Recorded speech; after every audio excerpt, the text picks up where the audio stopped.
fall deeper and deeper into a trance. Your body becomes weightless as your heart begins to slow down. Do not be afraid. You are at rest. You fall deeper and deeper. Your soul begins to separate from your body. You begin to feel the warmth of fire. This is the arrival to your final destination. Welcome to eternal damnation. You are now entering hell.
Pull you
You know it wasn't a good night on Monday Night Raw when Rhea Ripley was the best thing on the show.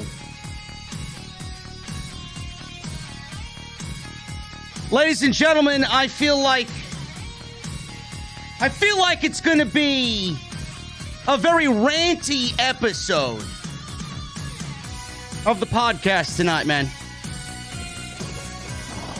WWE is quite hilarious. Their neglect and their failures are catching up to them. I never seen a community so absolutely brain dead stupid that they get excited for a 57-year-old Stone Cold Steve Austin, whom we all love, by the way. We all love Stone Cold Steve Austin, but I mean, he's 57 years old! Why? I know why. I know. I'm a businessman. I know why they're doing it. But can you use a different fucking excuse? Enough about them making money. Enough about them selling tickets. WWE is in a complete creative shithole, and they want you to know that. But nobody will ever admit it. Ladies and gentlemen, we are back after a long weekend right here on Off the Script. I'm going to the venue.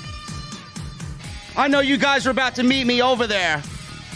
I got my cold beverages, man. I don't know about you guys, but I got one question for you. What the fuck are you guys drinking? I'll see you over there.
AEW successful? Why is Tony Khan running his promotion better than Vince McMahon and Bruce Pritchard are running Monday night and Friday night? Long-term booking.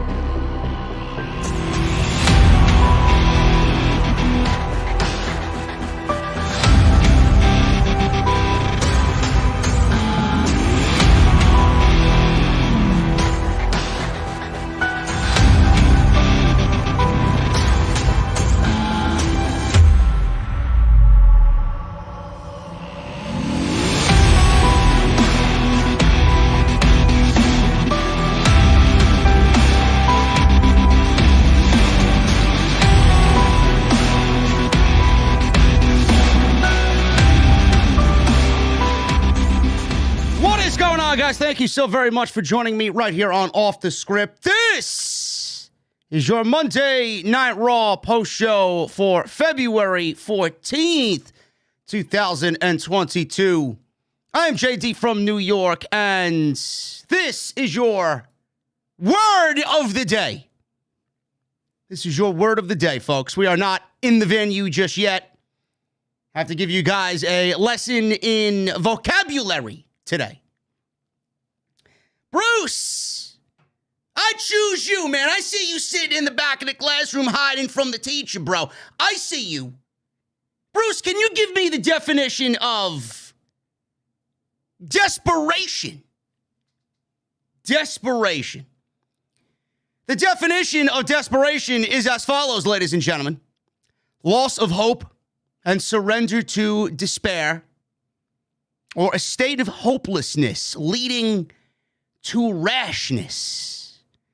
That is the definition. That is the word of the day right here on Off the Script. And this is the OTS venue. Thank you guys very much for joining me on your Monday nights, wherever you may be.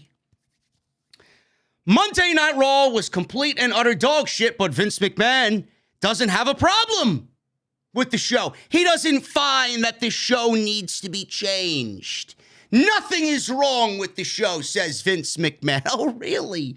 Really, man? Listen, I'll come to Stamford, Connecticut, Vince. I'll give you a fucking list of things wrong longer than Bruce Pritchard's grocery bill.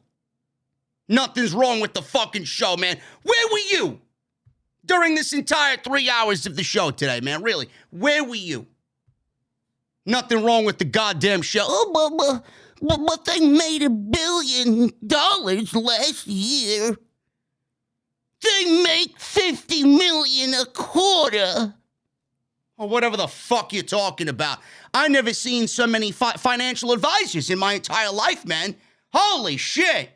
I didn't know I was watching JP Morgan Chase instead of a WWE fucking wrestling program. Jesus fucking Christ, man. It's all I hear.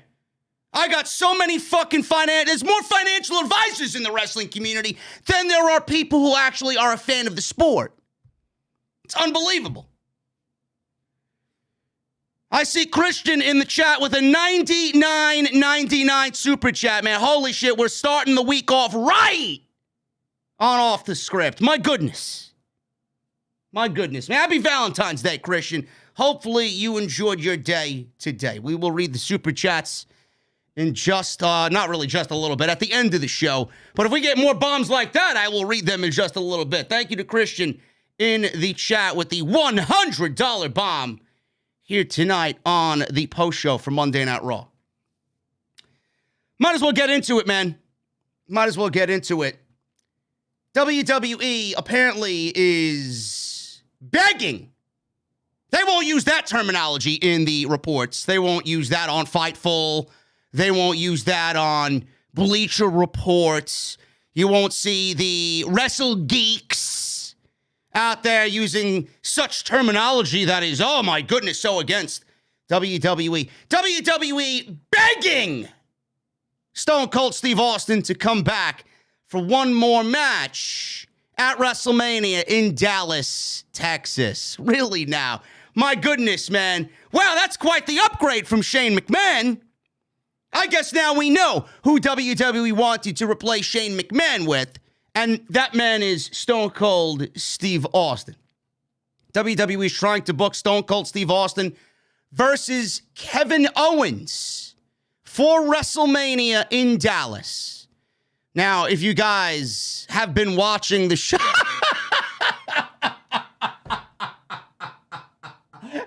watching Monday Night Raw. Nobody watches Monday Night Raw. I mean, just, give me a break, man. Nobody's watching this fucking shit. Have you guys been watching Monday Night Raw?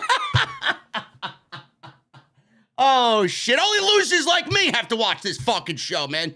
And the rest of the geeks in the community that do this podcast thing. If you guys have been watching Monday Night Raw, you will have seen Kevin Owens claim that he loves the state of Texas.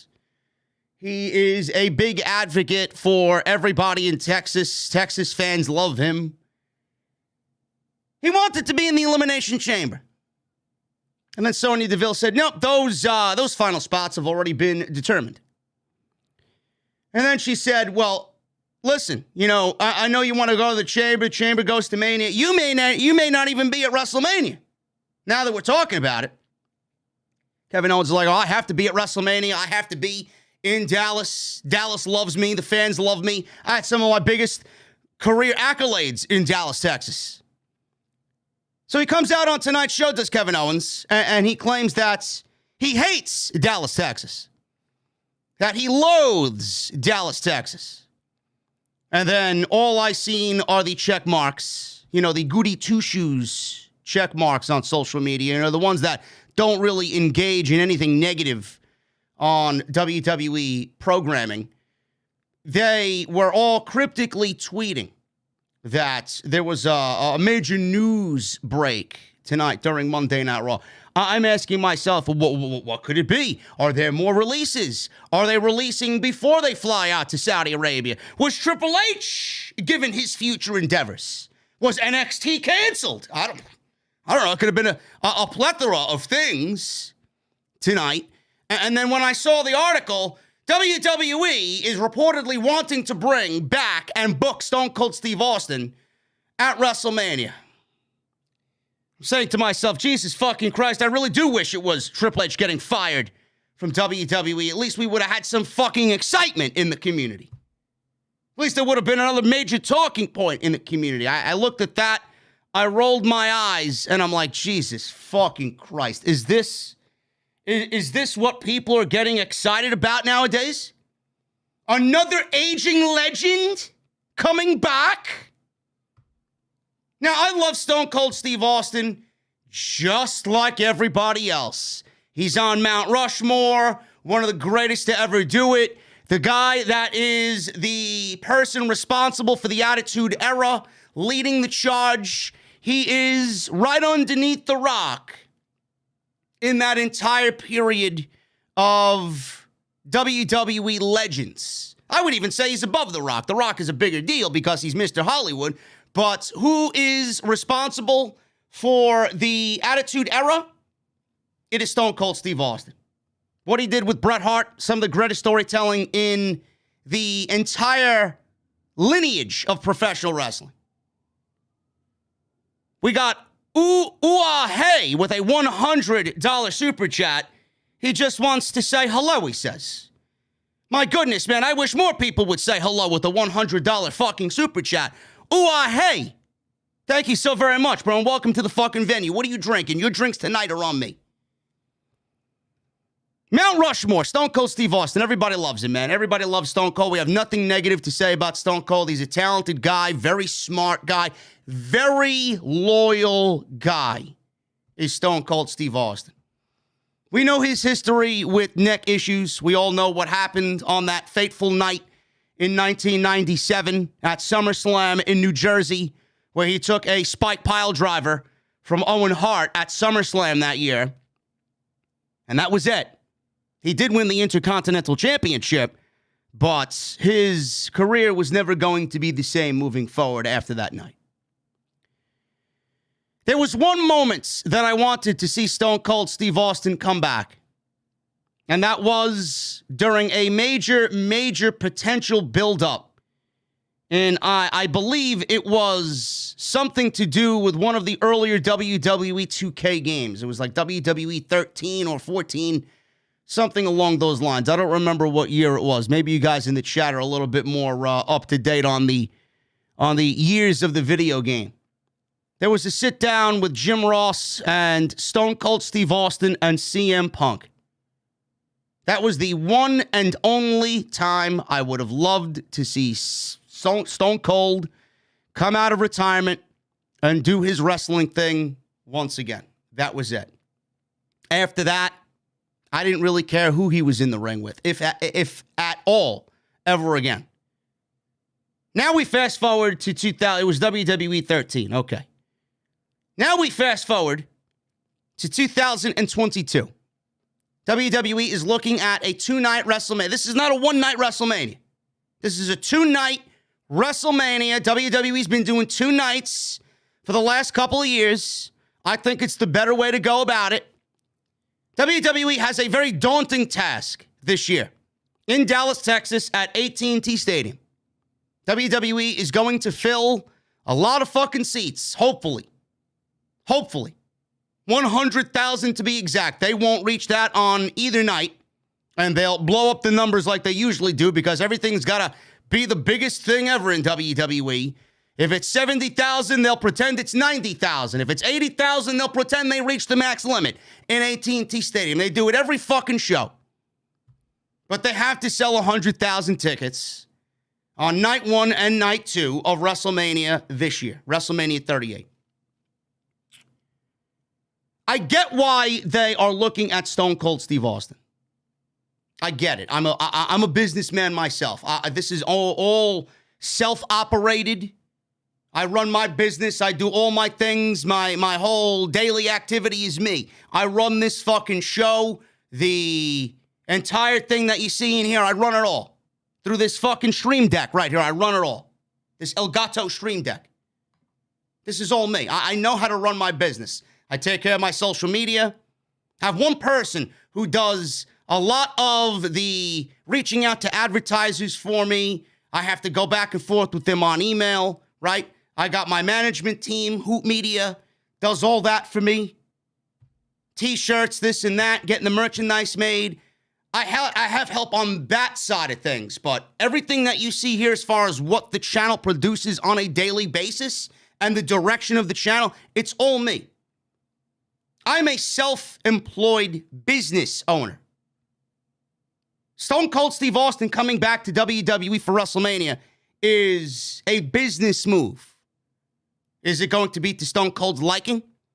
Is he going to be in the mindset where he goes back on what he said only a year ago to come back for a major payday? The thing is, we all get it. But the thing is, and the thing that bothers me, is the fact that people blatantly ignore the fucking problems. I'm not here to listen to financial advisors' eggs on social media with fucking bot-generated accounts. I'm not here to do that. You want to go be a financial advisor? Go work at Capital One. Go work at JP Morgan Chase. Get the fuck off Twitter. If you were that smart, you'd have a real-life job instead of trolling everybody else in the fucking community that's more successful than you. I don't need financial fucking advisement, okay? I get why WWE is doing what they're doing. But every single time you come to me with, oh, they got to sell tickets. Oh, this is a business move. Oh, WWE generated $1 billion in revenue last year. Yada, yada, yada. Blah, blah, blah. Block, block, block. It is now getting tiresome to hear the same fucking excuse every single time, every single argument. When you go to that excuse, you are basically surrendering and waving the white flag. You're defeated before you even make a fucking point. Because you wanted to start off with, oh, they made $1 billion. Oh, money, money, money, money. Financial advisors giving me pro wrestling fucking tips. Go fuck yourself. You've already surrendered in defeat. I want to hear nothing that comes out of your mouth. You add nothing of value to the overall discussion of WWE and where they sit right now on a weekly basis. I don't give a shit how much money they're making. I don't give a fuck how much money Nick Khan and Vince McMahon are bringing in. I don't give a shit how much stock Kevin Dunn has. I don't give a shit how much stock Triple H and Stephanie McMahon are selling off. I don't give a shit where WWE goes. I don't give a shit who buys them out. I don't give a shit how much money their TV deals make. I don't give a shit how much money they're fucking taking from Saudi Arabia. I don't care, and neither should you. Do you have stock in the company that you're selling off? Probably not. You can't even spell the word fucking stock. You're making $5.25 at Burger King, and you're being a financial advisor to all of us in the community about how much money WWE is making, man. I didn't ask you for fucking financial tips, okay? Make sure my fries are golden crisp, okay? And please, 2 slices of American cheese on my double Whopper, you fucking geek. And I take a parfait, too, please, if they still sell one. Parfaits. McDonald's got some fucking good parfaits, man. It's unbelievable. But they made $1 billion. I got $1 billion fucking reasons why the show is god-awful. You've already surrendered. I don't want to hear a fucking thing out of your mouth. I get why WWE is doing it. But the thing is, they're doing it and they're actively exposing themselves for all of the neglect that they've shown over the years and the fucking creative failure that they are in 2022. I am going to read you something from both John Cena and Stone Cold Steve Austin. John Cena said this last year when he was back against Roman Reigns. They even fucked that up. How they fucked that up, I have no idea. Goes to show you that WWE doesn't have a creative fucking brain cell in their collective heads. Stone Cold Steve Austin, I don't know who he interviewed. I believe it was Chris Jericho. He said this last year when he interviewed Chris Jericho, of all people. Somebody that's in the same age bracket as he is, who works for All Elite Wrestling. John Cena says WWE's future will be less stable the longer they bet on aging prospects. McDonald's don't have Whoppers. Bruh, I don't give a shit. You want to fucking lower your standards and eat fast food?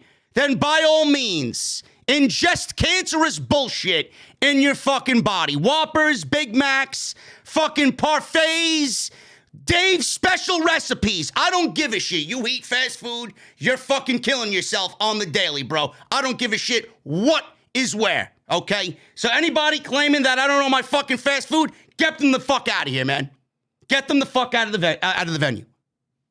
John Cena says WWE's future will be less stable the longer they bet on aging prospects.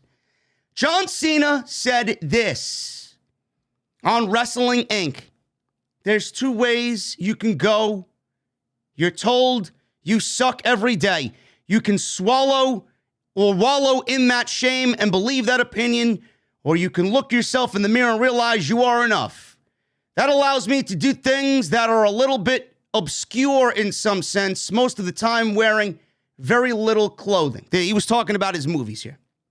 Then he goes on to talk about his WWE run. That included a Raw and SmackDown appearance building to Roman Reigns at SummerSlam.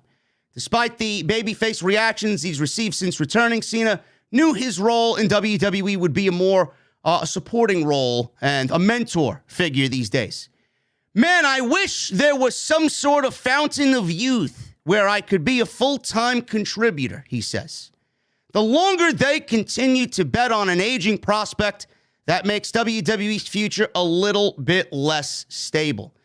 I used to chastise people for not wanting to work as efficiently as the WWE. And as a young man, I failed big. I was judgmental and I was apprehensive. And I wanted to be back in the ring because I loved that immediate gratification. End quote. I was very grateful that I was at least self-aware enough to know I was really effing up big time. End quote. John Cena, you're going to tell me John Cena is wrong?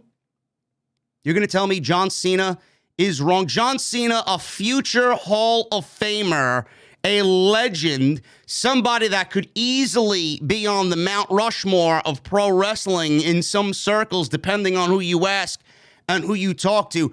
You mean to tell me that what John Cena said there is untrue? John Cena is misinformed in that, right?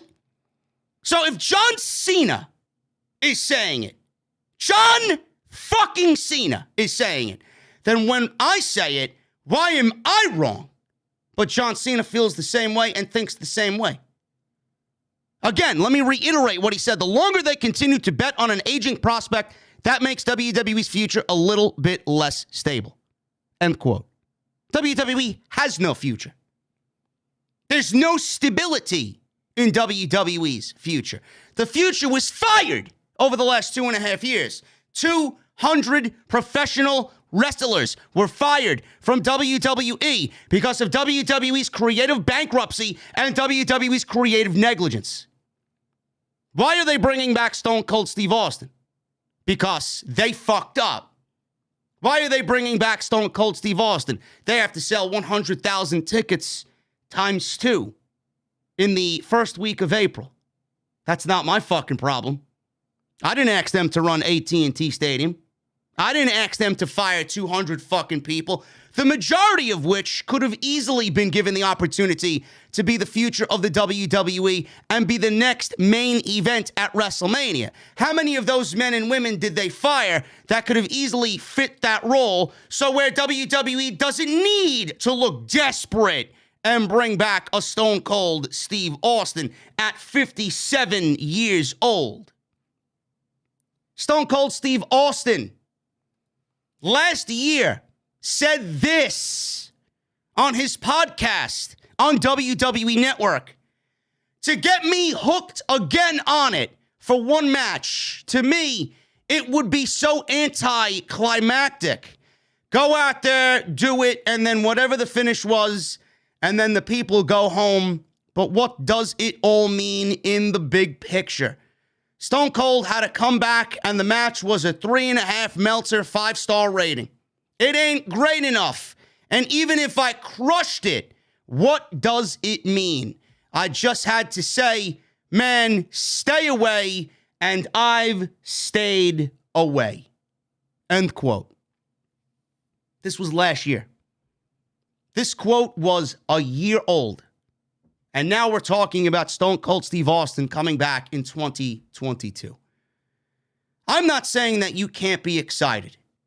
I'm not saying that. You can be excited for whatever the fuck you want to be excited about. There are people out there, believe it or not, that are not in my age bracket. Some of you have not seen Stone Cold Steve Austin's entrance. Some of you haven't seen Stone Cold wrestle in the ring. I don't even know if this rumor is fucking legit. We don't know if he's coming back. I have my hopes that he doesn't come back just for the sake of his health. But there are people out there that have not seen Stone Cold Steve Austin wrestle. I get it. It could be a big deal if it's one time only. But what does it really mean? He says it himself. He asks himself that question. What does it really mean? Does Stone Cold need the WWE? Does Stone Cold need their money? WWE has no dream matches for Stone Cold Steve Austin. That ship has fucking sailed and never came back. That one moment with CM Punk, and WWE did not do it for whatever reason. Maybe they didn't want Stone Cold in the ring with Punk. Maybe they didn't want to give that type of rub to CM Punk. I have no idea. But that match would have been a banger, just based on everything that was going on with Punk at that time. To wrestle Stone Cold, who at that point would have been 8 years younger. I mean, it all made sense then.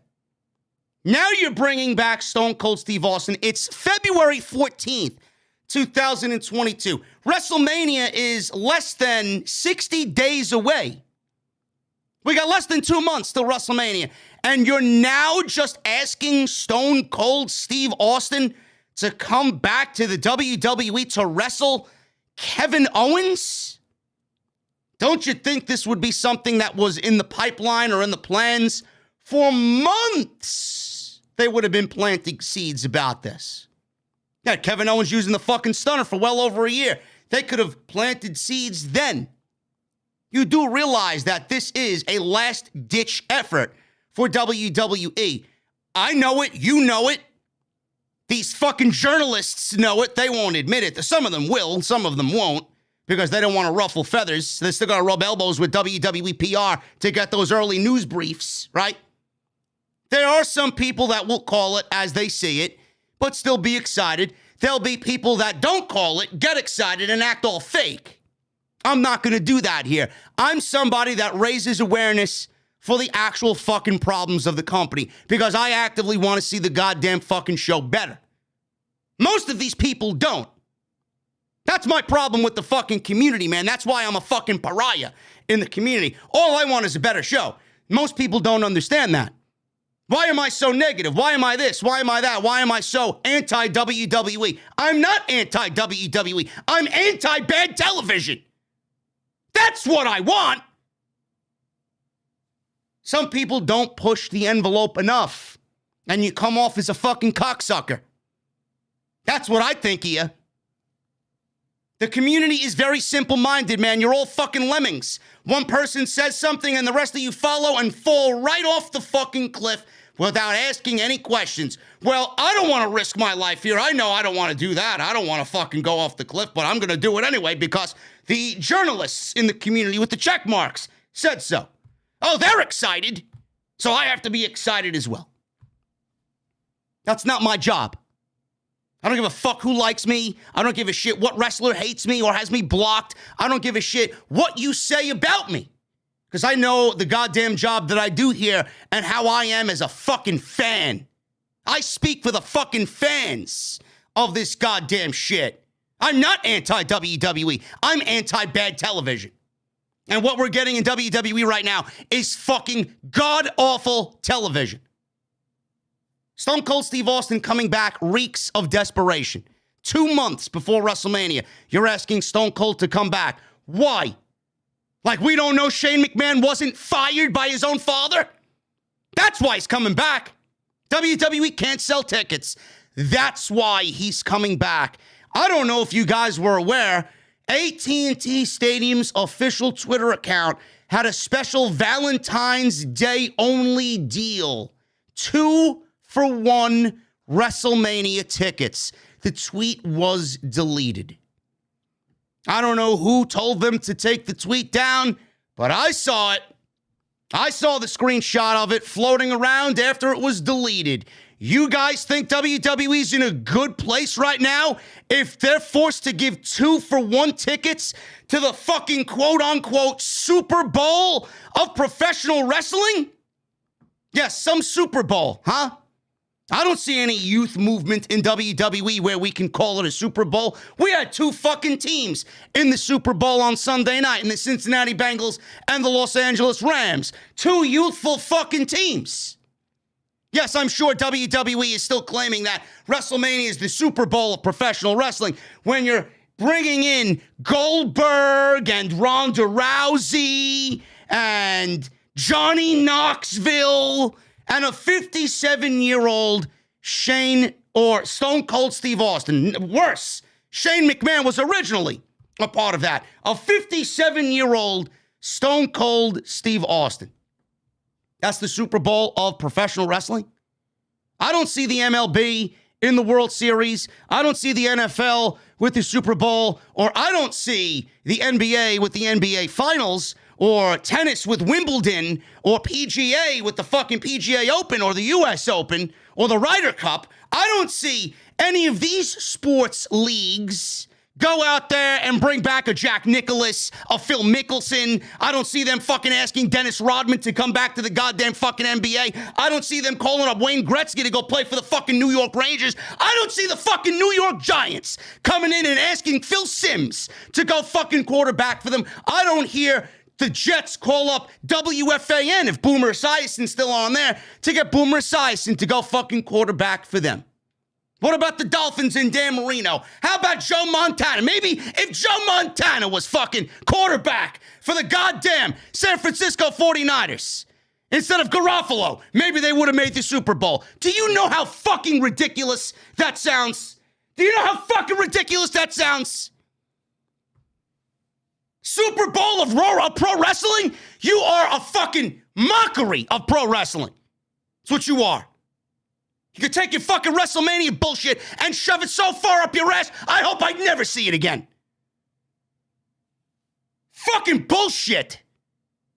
You don't want to be excited about Stone Cold Steve Austin coming back. You're actively against a better product. Actively. How many matches on WrestleMania does that make now that is actively omitting the current roster?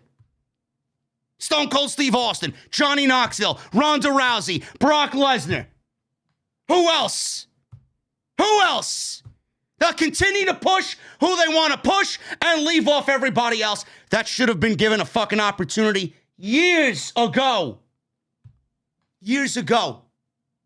But everybody wants to fucking get excited about Stone Cold Steve Austin coming back and wrestling Kevin Owens. I don't see the excitement in it. In fact, you're going to make me wish Shane McMahon was on the fucking show. What is Stone Cold going to come in and do?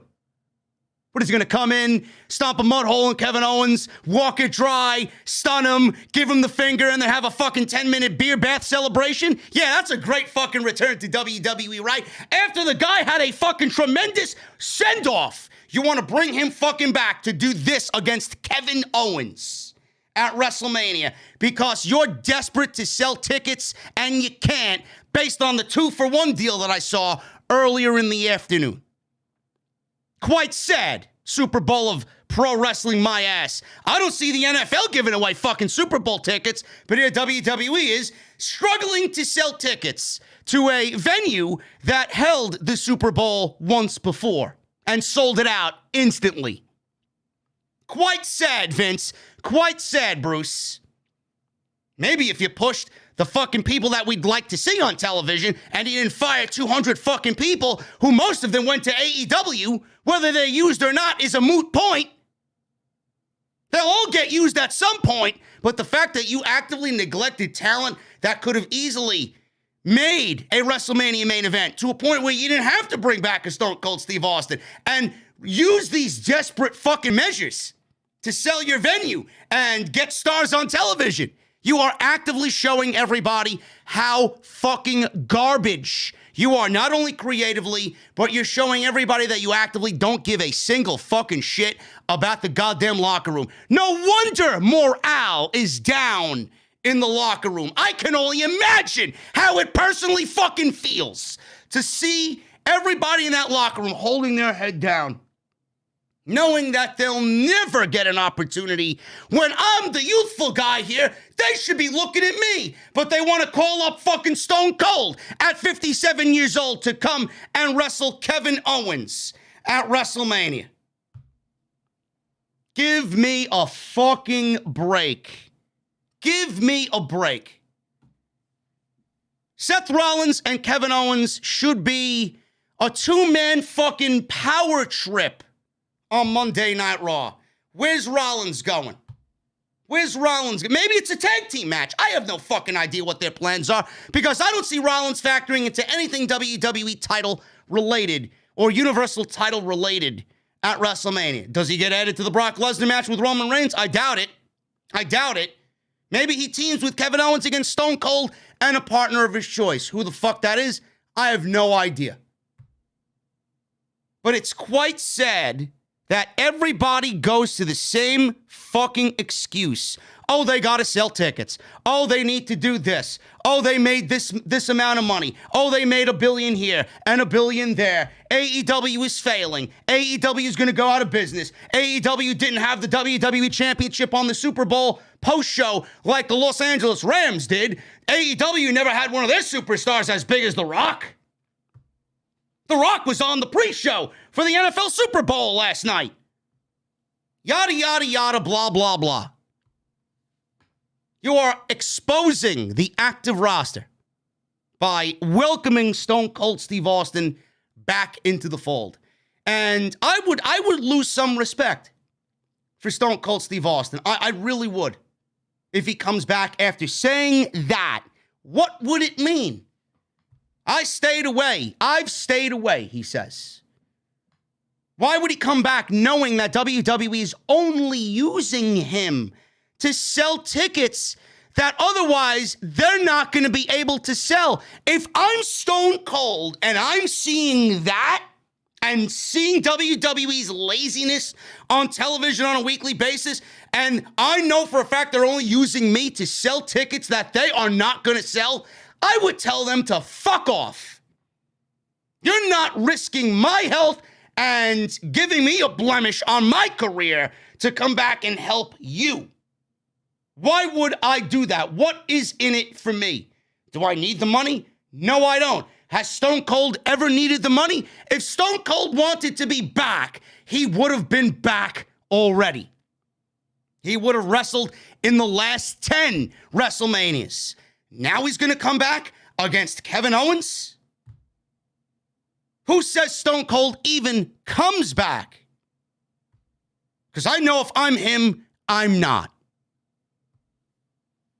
You people need to wisen up, man. I swear to God, the wrestling community is some of the dumbest fucking group of people that I think I've ever been a part of.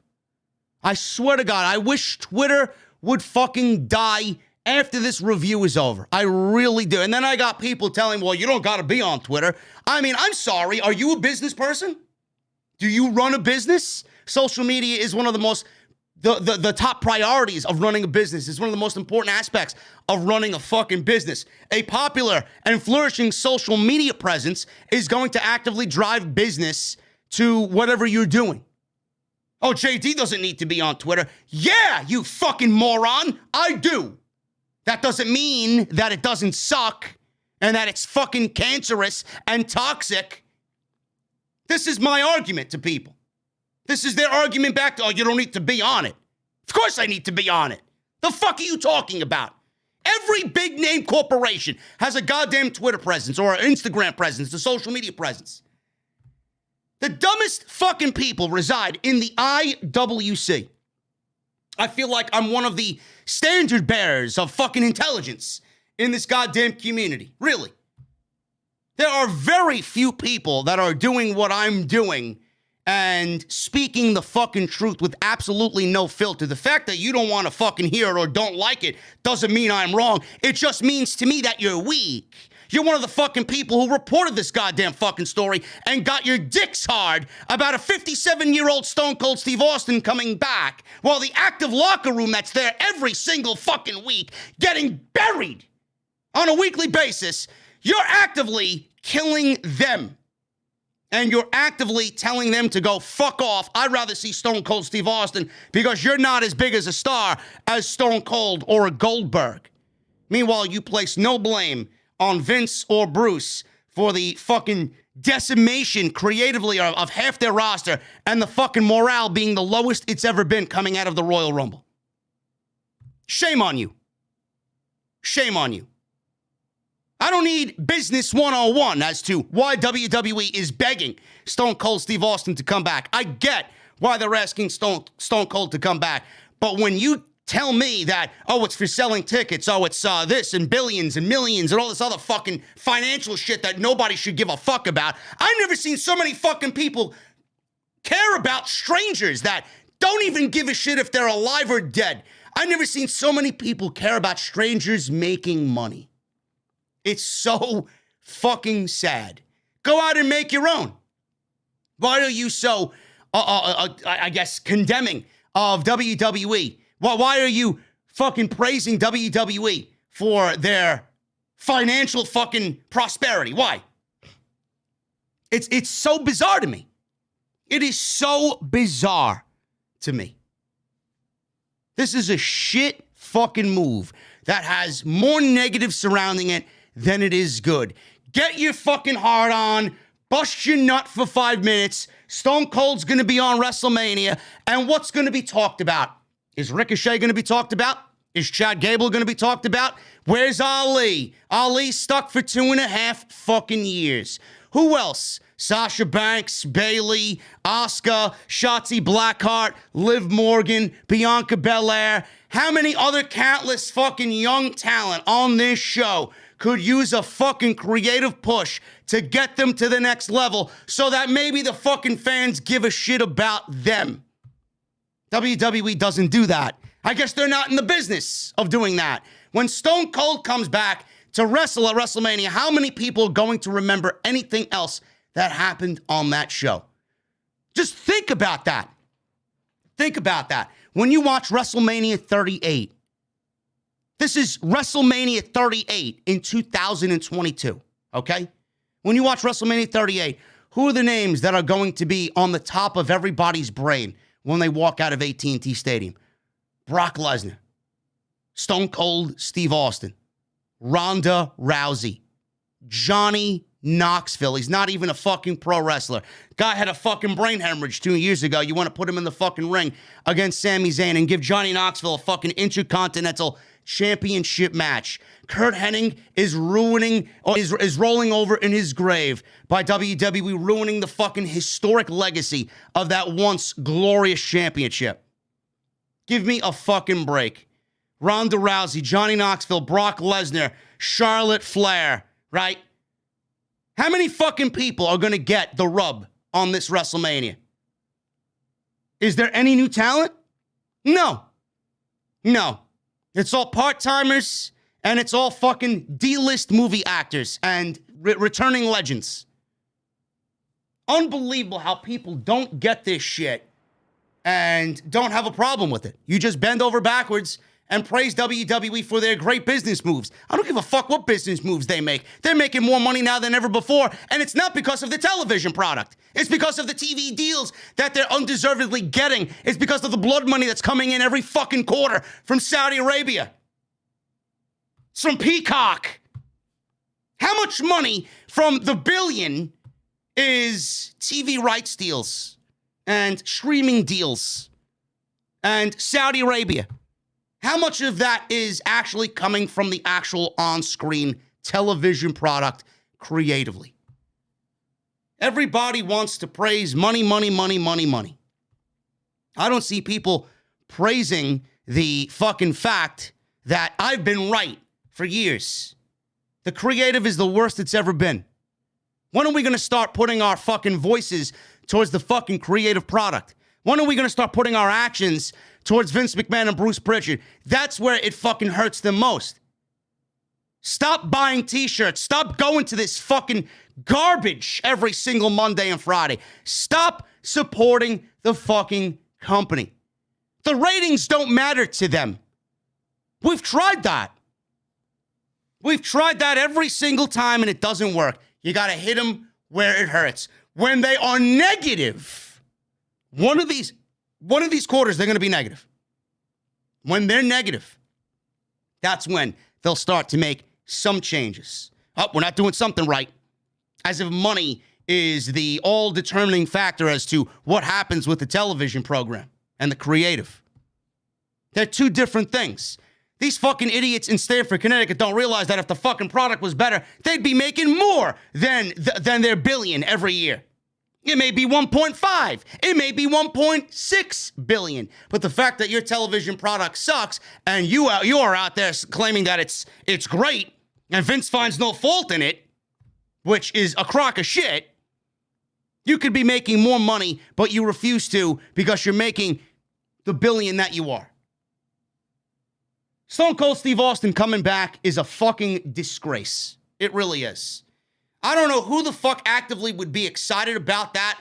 You know, the nostalgia thing is so done and over and done with.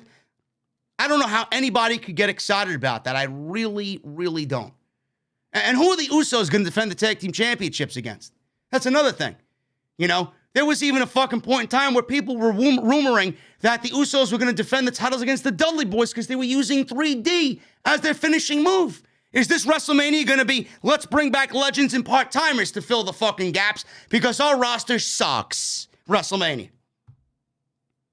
It's unbelievable how nobody brings the problems of the current show to the forefront, but you all want to drop your pants and jerk off in a circle jerk with Sap and fucking everybody else in the center of it giving you news, jerking off to this fucking bullshit that another legend's coming back. Aren't you fucking people done and over and done with the legends Goldberg coming back, right? I don't give a fuck how long Stone Cold Steve Austin's been away. I don't want to see that. I don't want to see that in the ring.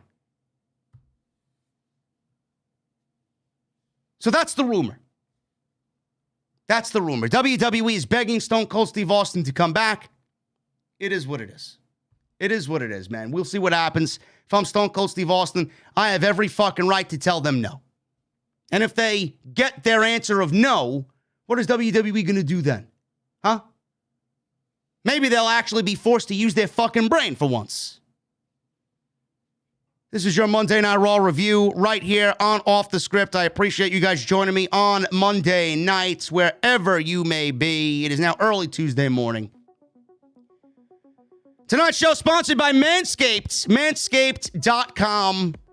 You guys are going to use code SCRIPT20 to get that 20% off and free shipping. Make sure you guys hit up my boys over at Manscaped, bro. Hopefully you guys have already done that for Valentine's Day. But listen, man, Manscaped is good 365 days a year, just not on Valentine's Day, man. You should be looking your best, feeling your best, smelling your best with Manscaped. Manscaped.com, code SCRIPT20 at checkout for that 20% off and free shipping. Follow me on social media at JDfromNY 206. That's Twitter and Instagram. Hit that subscribe button down below. Turn on that bell for notifications. Make sure you guys also go and check out all the other videos that you might have missed on the channel, man. Podcast last week, live streams last week. It's going to be awesome.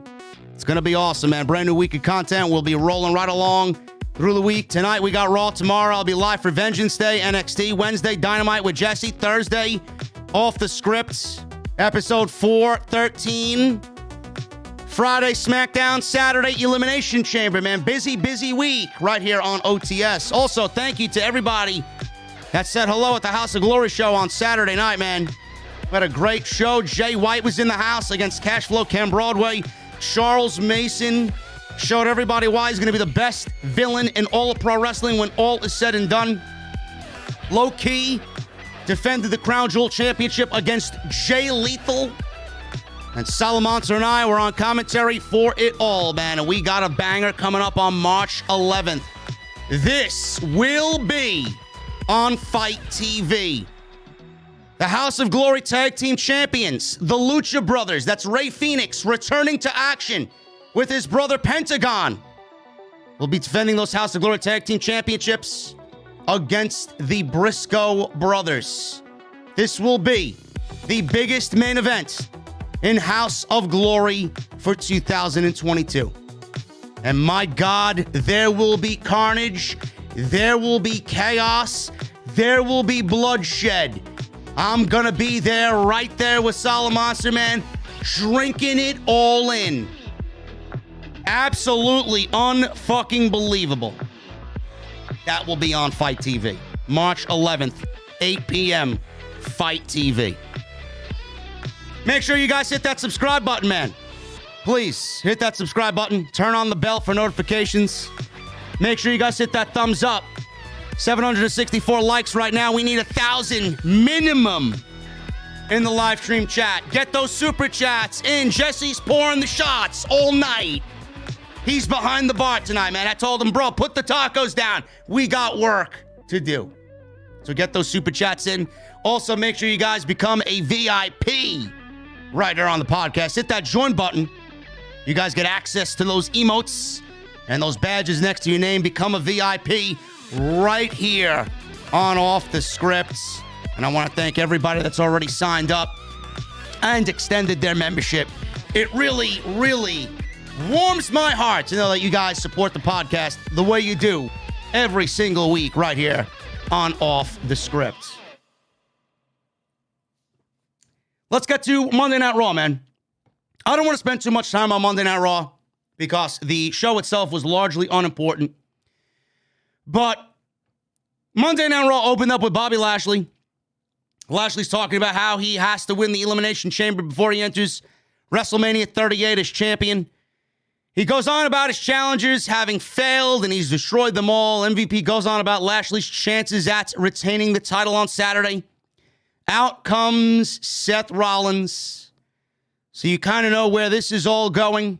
It's one of those very formulaic, typical WWE intros to a show where You got one person in the ring, somebody comes out, their theme music goes off, they interrupt, and it's the same process, rinse and repeat with 4 or 5 other guys to follow. It's the same shit. Largely the reason as to why the show fucking sucks every single week. They refuse to change. It's the same shit every week. Rollins says Lashley looks good right now, but he's not as good as he is, and he doesn't look as good as he does. Rollins says Lashley won't be champion for long. He gets into the ring, and he doesn't believe anyone else in the chamber can beat Lashley, but he knows that Seth freaking Rollins can. You know how ridiculous it is on commentary where they are calling Seth Rollins' moves in the ring? Oh, Falcon Arrow by Seth freaking Rollins. Oh, Frog Splash by Seth freaking Rollins. Figure 4 by Seth freaking Rollins. This is why WWE sucks. They are so unnatural in everything that they do. They got their fucking choice words that they jam down your throat, and it just turns the viewer off. It really does. Ah, Seth Rollins, or Seth freaking Rollins scratches his nutsack as we go to commercial break. Ridiculous. MVP interrupts Rollins and says, Rollins, if he keeps running his mouth like that, he won't make it to the Elimination Chamber. Out comes Matt Riddle. Matt Riddle's wearing a fucking toga. He's going all WrestleMania 9 on us, is Matt Riddle. Riddle does his promo and says it would be pretty cool if he became a double champion by winning the WWE title and winning the Raw Tag Team titles again with Randy Orton. He says it would be even cooler if they came to his toga party. Riddle comments on Rollins' suit and says he needs to get ready to face Orton tonight.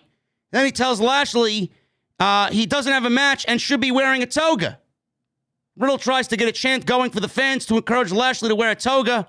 It did not work in Indianapolis, Indiana. I guess they don't like togas in Indiana. Theory comes out, Austin Theory, that is. He goes on about how he cannot let the WWE chairman and CEO Vince McMahon down as his protege. It's funny, Vince McMahon lets us down every fucking week, so what's the problem? AJ Styles interrupts. He makes a comment on Theory having his lips planted on Vince's ass for so long, he's not making sense. AJ doesn't want to lose in the chamber again. He enters the ring with everybody else and says no one, including Lashley, will stop him from defining or having a defining WrestleMania moment. AJ also is looking forward to becoming the United States champion tonight and then going on to win the WWE Championship at the Elimination Chamber. He says Theory is too wet behind the ears and he needs to wait. Rollins needs to realize there's no way he's running against Lashley, and Riddle needs to come down off his cloud if he really thinks he's becoming the WWE champion, and AJ simply isn't going to have that WrestleMania dream he's hoping for. This is all said by Bobby Lashley. Bobby Lashley cut everybody down in the ring after AJ Styles spoke.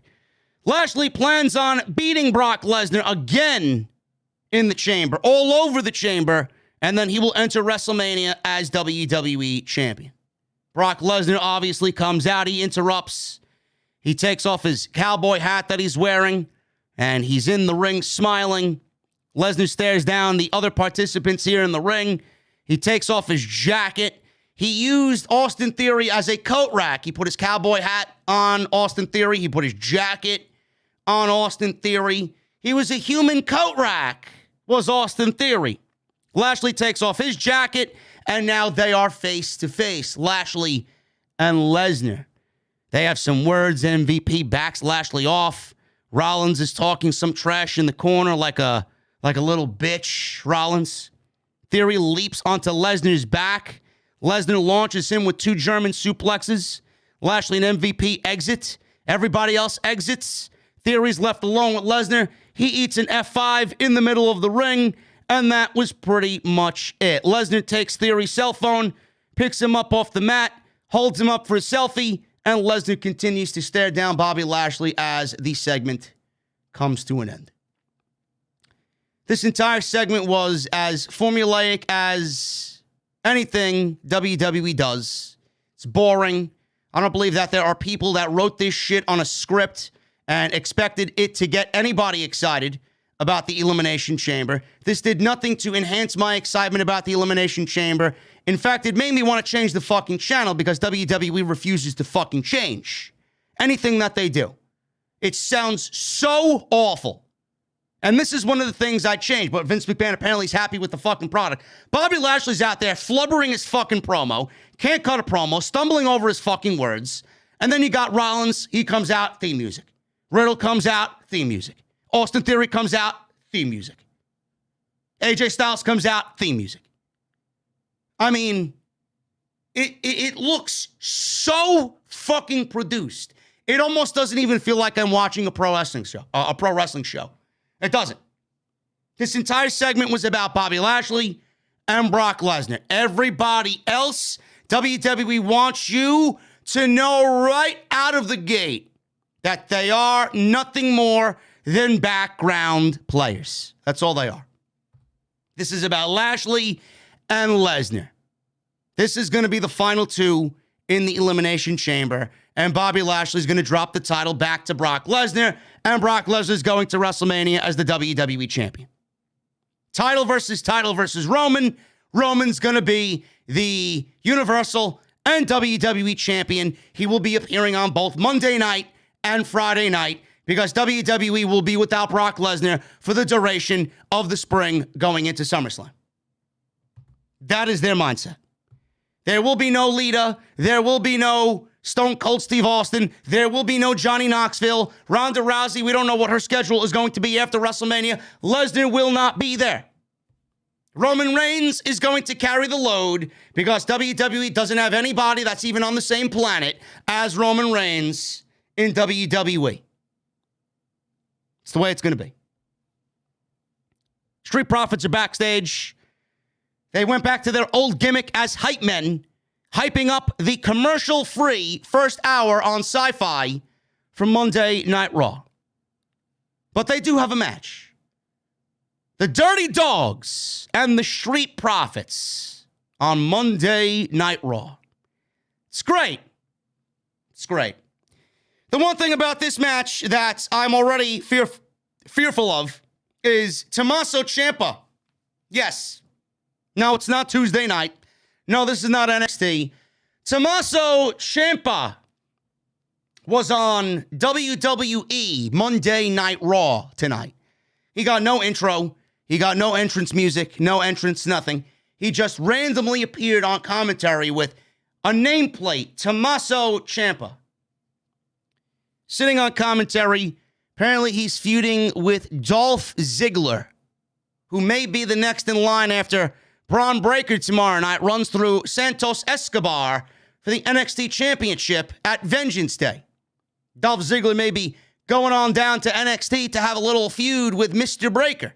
And Tommaso Ciampa will probably be involved in that as he's backing up Braun Breaker and helping him ward off all these different attacks now that he's the top dog in NXT. He was on commentary tonight.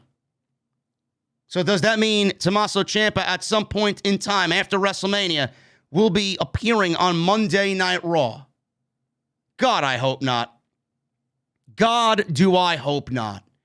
Tommaso Ciampa on Monday Night Raw sounds great. I love Ciampa. Ciampa is beloved in this household. Johnny Gargano and Tommaso Ciampa, the greatest storyline that WWE has done since Shawn Michaels and The Undertaker. Tommaso Ciampa is fucking incredible. But it's very difficult to get excited about Tommaso Ciampa when we all know what happens to NXT talent, especially Triple H NXT talent, when they make their way to the main roster. You think Ciampa's going to win championship gold on Monday Night Raw? I highly doubt it. The guy's a main event caliber performer. He won't even advance past the United States Championship on Monday night. And that's a goddamn fucking shame. It's a goddamn fucking shame. He's on commentary. So Ziggler, he fell outside the ring, and Ciampa got up to clap for him, like he usually does. Ziggler then faked doing a super kick, and Ciampa flinched as if he was going to be hit with a super kick.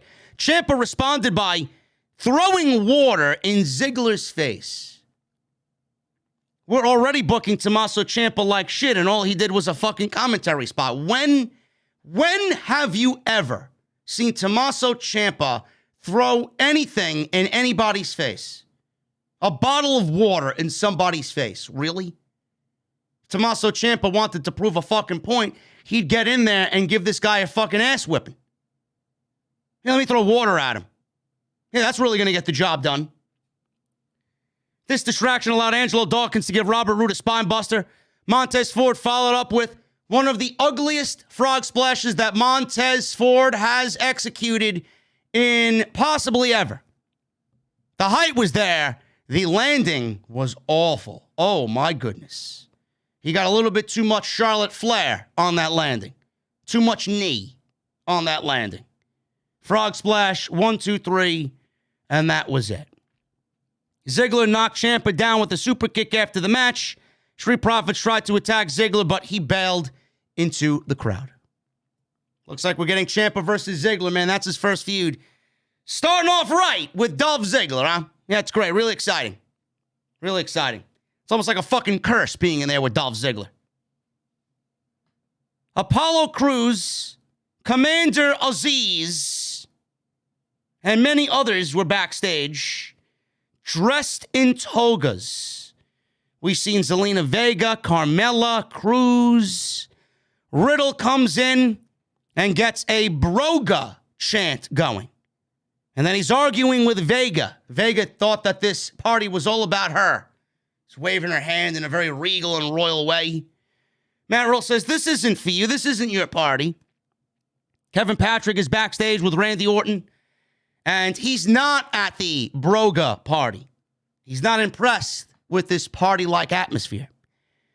Patrick asks why Orton isn't at the Broga party. Orton says he's not really the Broga kind of guy. Plus, he's got a match with Seth Rollins that he's got to get ready for.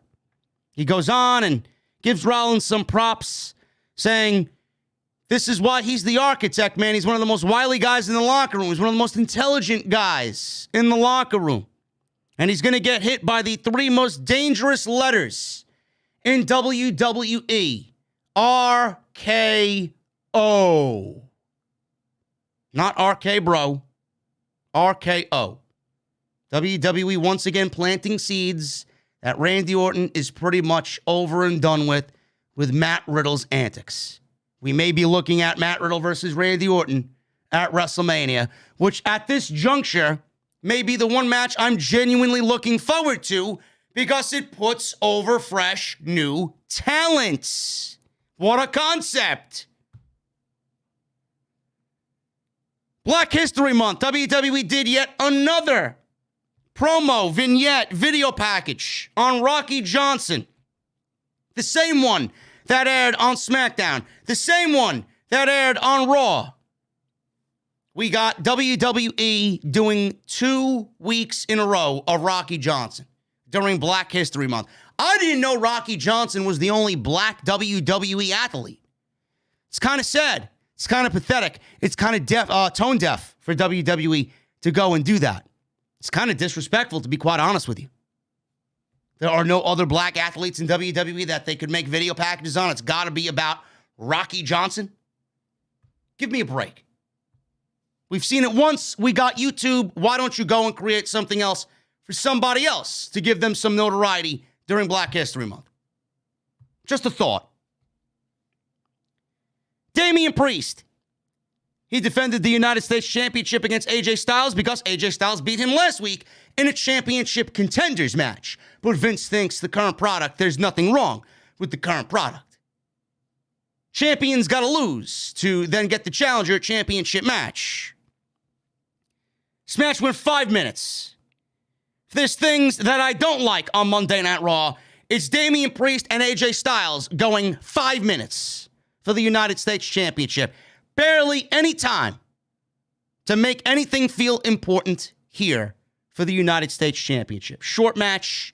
They played off last week's outcome where Priest came off the rope. Styles went for the phenomenal forearm, but Priest avoided it, rolled him up instead, for the 1, 2, 3. Styles was shocked, but he shook Priest's hand at the end of the match, giving him a sign of respect. So it was a situation where Damian Priest has been losing, and he was not well prepared in last week's match. He came prepared this week. He knew what to look out for. He avoided it. He rolled AJ Styles up and got the roll-up victory, and he retained the United States Championship. Great. Now AJ Styles goes to the back of the line. AJ Styles goes to the back of the line. No more United States Championship matches for you. In something that could be a legit United States Championship feud, I don't know, maybe develop a story around them. Maybe this could be something for these guys to do. Now AJ's going into the Elimination Chamber. He's not going to win that. Damian Priest just beat AJ Styles for the United States Championship when it mattered. Now he doesn't get another opportunity. To the back of the line, AJ goes. Now what does Damian Priest do? Who's next? He's beaten everybody, right? Who's next? Where's Finn Balor? That's what I want to know. Seems like Austin Theory may be the number one bet to get that United States Championship match against Damian Priest. But I don't know why they had Damian Priest lose almost a month straight of matches when it probably would have been beneficial to them to continue building up Priest. If you want to give Austin Theory the title shot, have Austin Theory beat Damian Priest at WrestleMania and be the first guy to have pinned Damian Priest in over a year and a half. No, but I don't know anything. I don't know anything. Damian Priest wins. He retains the United States Championship. We got an Alexa Bliss therapy segment. Again. It looks like we may be over these therapy segments. Her look is changing week by week. I mentioned this on the podcast the last several weeks. She's no longer looking like the Alexa's Playground version of Alexa Bliss. She's looking more and more like the old goddess Alexa Bliss, which WWE actually trademarked not too long ago. Bliss says, for the first time in a while, life is amazing. The therapist presents Bliss with the leftover pieces of the original Lily. This is his gift to her so she can have closure and be at peace. Bliss starts to have some internal problems here, thinking back to all the bad things, seeing Lily all ripped up. But she brings it together, and at the end of this, she smiles. So then the therapist holds up an actual Lily doll and says he has an idea. And all of a sudden, the segment comes to an end. I don't know what the idea was, but Alexa Bliss is looking a little bit more normal each and every week we see her in these therapy sessions. We got Cedric Alexander and Shelton Benjamin. This was a handicap match, 2-on-1 against the mighty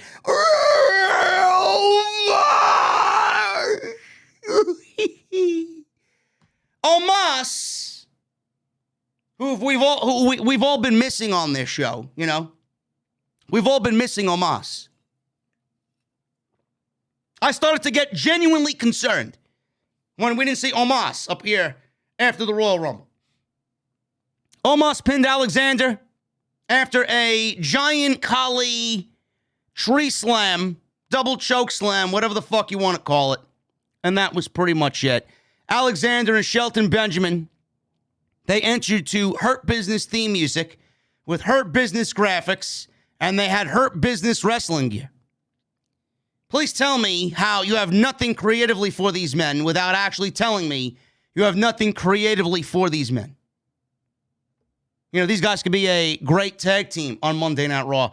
I don't see you using Cedric Alexander and Shelton Benjamin to their full potential there, Brucey. What's going on, bro? You know, this was a complete waste of time. Omos gets a victory, and it doesn't matter the moment it's over. Do you have plans for Omos that he squashed Cedric Alexander and Shelton Benjamin, two top-tier professional wrestlers on this brand? That you have no creative direction for?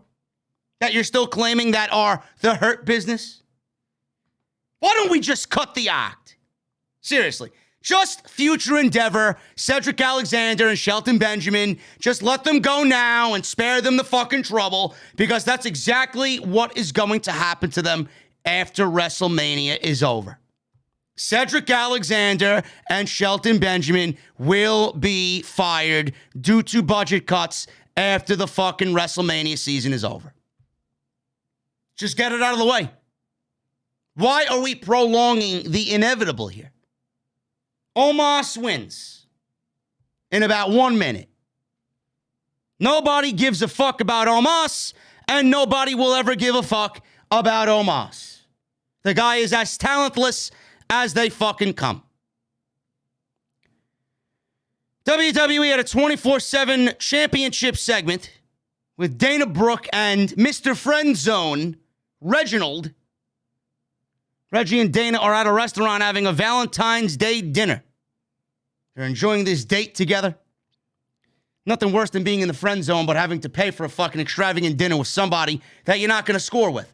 It's great. We've all been there. They're enjoying this special date together. We see Tamina Snuka and Akira Tozawa dressed as a elderly couple sitting in the back of the restaurant. Tozawa asks Tamina what she's having, but she yells at him, "We're not eating. We're not eating anything off the menu." And that's pretty much that. So they're sitting at dinner in the same restaurant, contemplating how they're going to get the 24/7 title off of Dana Brooke. To step up from catering, though, Dana didn't have to cook tonight. Reggie took her out to a fancy restaurant. Adam Pearce, he's in the ring hosting a contract signing with Lita and Becky Lynch for the Elimination Chamber match and the Raw Women's Championship. So Pearce introduces Lita. He then introduces Becky Lynch. Pearce tells them to sign, make it official. Becky Lynch comes out all disheveled and unhappy about everything. Becky tells her, Lita, you don't have to do this. Don't do this. Don't make it official. Lynch says she hasn't slept all week because all she can think about is how her teenage idol came for her so close to WrestleMania. Becky Lynch then goes on and says she will let it slide if Lita doesn't sign this contract. She says they don't want to fight each other. The only ones that want to see them fight are these demented people who get off on ruining people's lives. Lynch then says she and Lita don't need to play these games. She asks the fans, Lita does, is that what they want? She goes on and says she's not just in this for a match. She has a whole run left in her and a championship run at that. Lita says Lynch saw last week that she has what it takes to beat her, and she can like it or not, but the match is happening in Saudi Arabia. Lita signs the contract. Lynch is getting a little bit more angry and agitated here and says Lita is pushing her to a point she can't come back from. Lynch says Lita doesn't know what she will do to keep the title on her shoulder. She studied Lita's career, and Lita is going to make her go for the neck. Lynch threatens Lita some more, but she signs the contract anyway. Lita brings up how Lynch just said there would be no Becky Lynch without Lita. And she says, if I had a hand in creating you, then it's on me to end your career. She goes on about talking about the title and taking the title on Saturday. Lynch throws the contract at Lita. She takes her title, holds her head, and walks in a very depressing way down the aisleway. This was one of the more unentertaining segments on the show. I was falling asleep during all of this because none of these words, none of these back and forth promos mean anything to me whatsoever. Lita is back, and she's back for one reason and one reason only, and that's because WWE has nobody else in the women's division that's actively there every week to challenge Becky Lynch for the Raw Women's Championship. She's back for a payday herself after blasting WWE for doing business with Saudi Arabia. She's back and now has no problem going over there and accepting a huge payday. So good for Lita, I guess, but she went back on her word. Lita is as dull as dishwater when she speaks. And Becky Lynch, I don't know who the fuck she's trying to be. I don't know what she's trying to be. I don't know how anybody could give a fuck about Becky Lynch. The character of Becky Lynch is so god-awful that it has ruined her entire run. It's ruined her entire run. I don't know who the fuck she is or what she's trying to be. So, in turn, when I'm watching that as a viewer, I don't know who the fuck Becky Lynch is or why I should care. And I love how WWE claims that Becky Lynch is Raw Women's Champion for 500 plus days. Really now? I'm sorry, wasn't Becky Lynch out for about 10, 11 months having a child? I mean, she was out for 9, came back quicker than we all really expected her to come back. But who the fuck was champion while she was out? It was Asuka and Rhea Ripley and Charlotte. I don't give a fuck about Charlotte. But while she was out, there were 3 different Raw Women's Champions. Are we just going to now pretend that those champions didn't exist because Becky Lynch claims that she was never defeated as Raw Women's Champion? And what a way to bury 3 fucking title reigns, because we got to make Becky Lynch in this terrible reign look better than she really is. What an awful fucking character. I don't know how anybody is here clamoring to see Becky Lynch. Gauntlet match. This one came out of left field. This wasn't even advertised on WWE's website. Wasn't advertised on social media. WWE just threw a gauntlet match out there because this is what they typically do before the Elimination Chamber. Let's fill TV time with 40 minutes of nonsensical bullshit because we don't really have any other ideas to fill this 3-hour shit show called Monday Night Raw. Rhea Ripley started it off with Nikki T.R.A.S.H. So we got this gauntlet match going. Nikki was being very aggressive at the start, controlled the match. Ripley beat her with a riptide. 1, 2, 3. Went about 5 minutes. Rhea Ripley then went one-on-one with Liv Morgan. Liv Morgan was number 3 outs in this gauntlet match. By the way, the winner of this gauntlet match, you get the final slot, the final chamber slot at the Elimination Chamber on Saturday afternoon. You come out in the number 6 position. I'll get to that in a second because WWE clearly didn't think what they were doing before they actually went on the air and gave you this gauntlet match. So Liv Morgan came out at number 3. This went about 4 minutes. Liv Morgan looked pretty decent here. Morgan was in control. Ripley caught her in a standing cloverleaf. Morgan got to the ropes to break the hold. Ripley wouldn't let go. Morgan drove her into the turnbuckle. Ripley came right back with a super kick, which wobbled Liv Morgan. She ate a riptide. 1, 2, 3.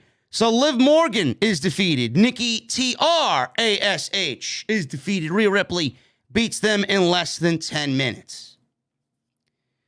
Rhea Ripley goes up against Doudrop. This went about 5 minutes. This is the first time that these two have wrestled on Monday Night Raw, apparently.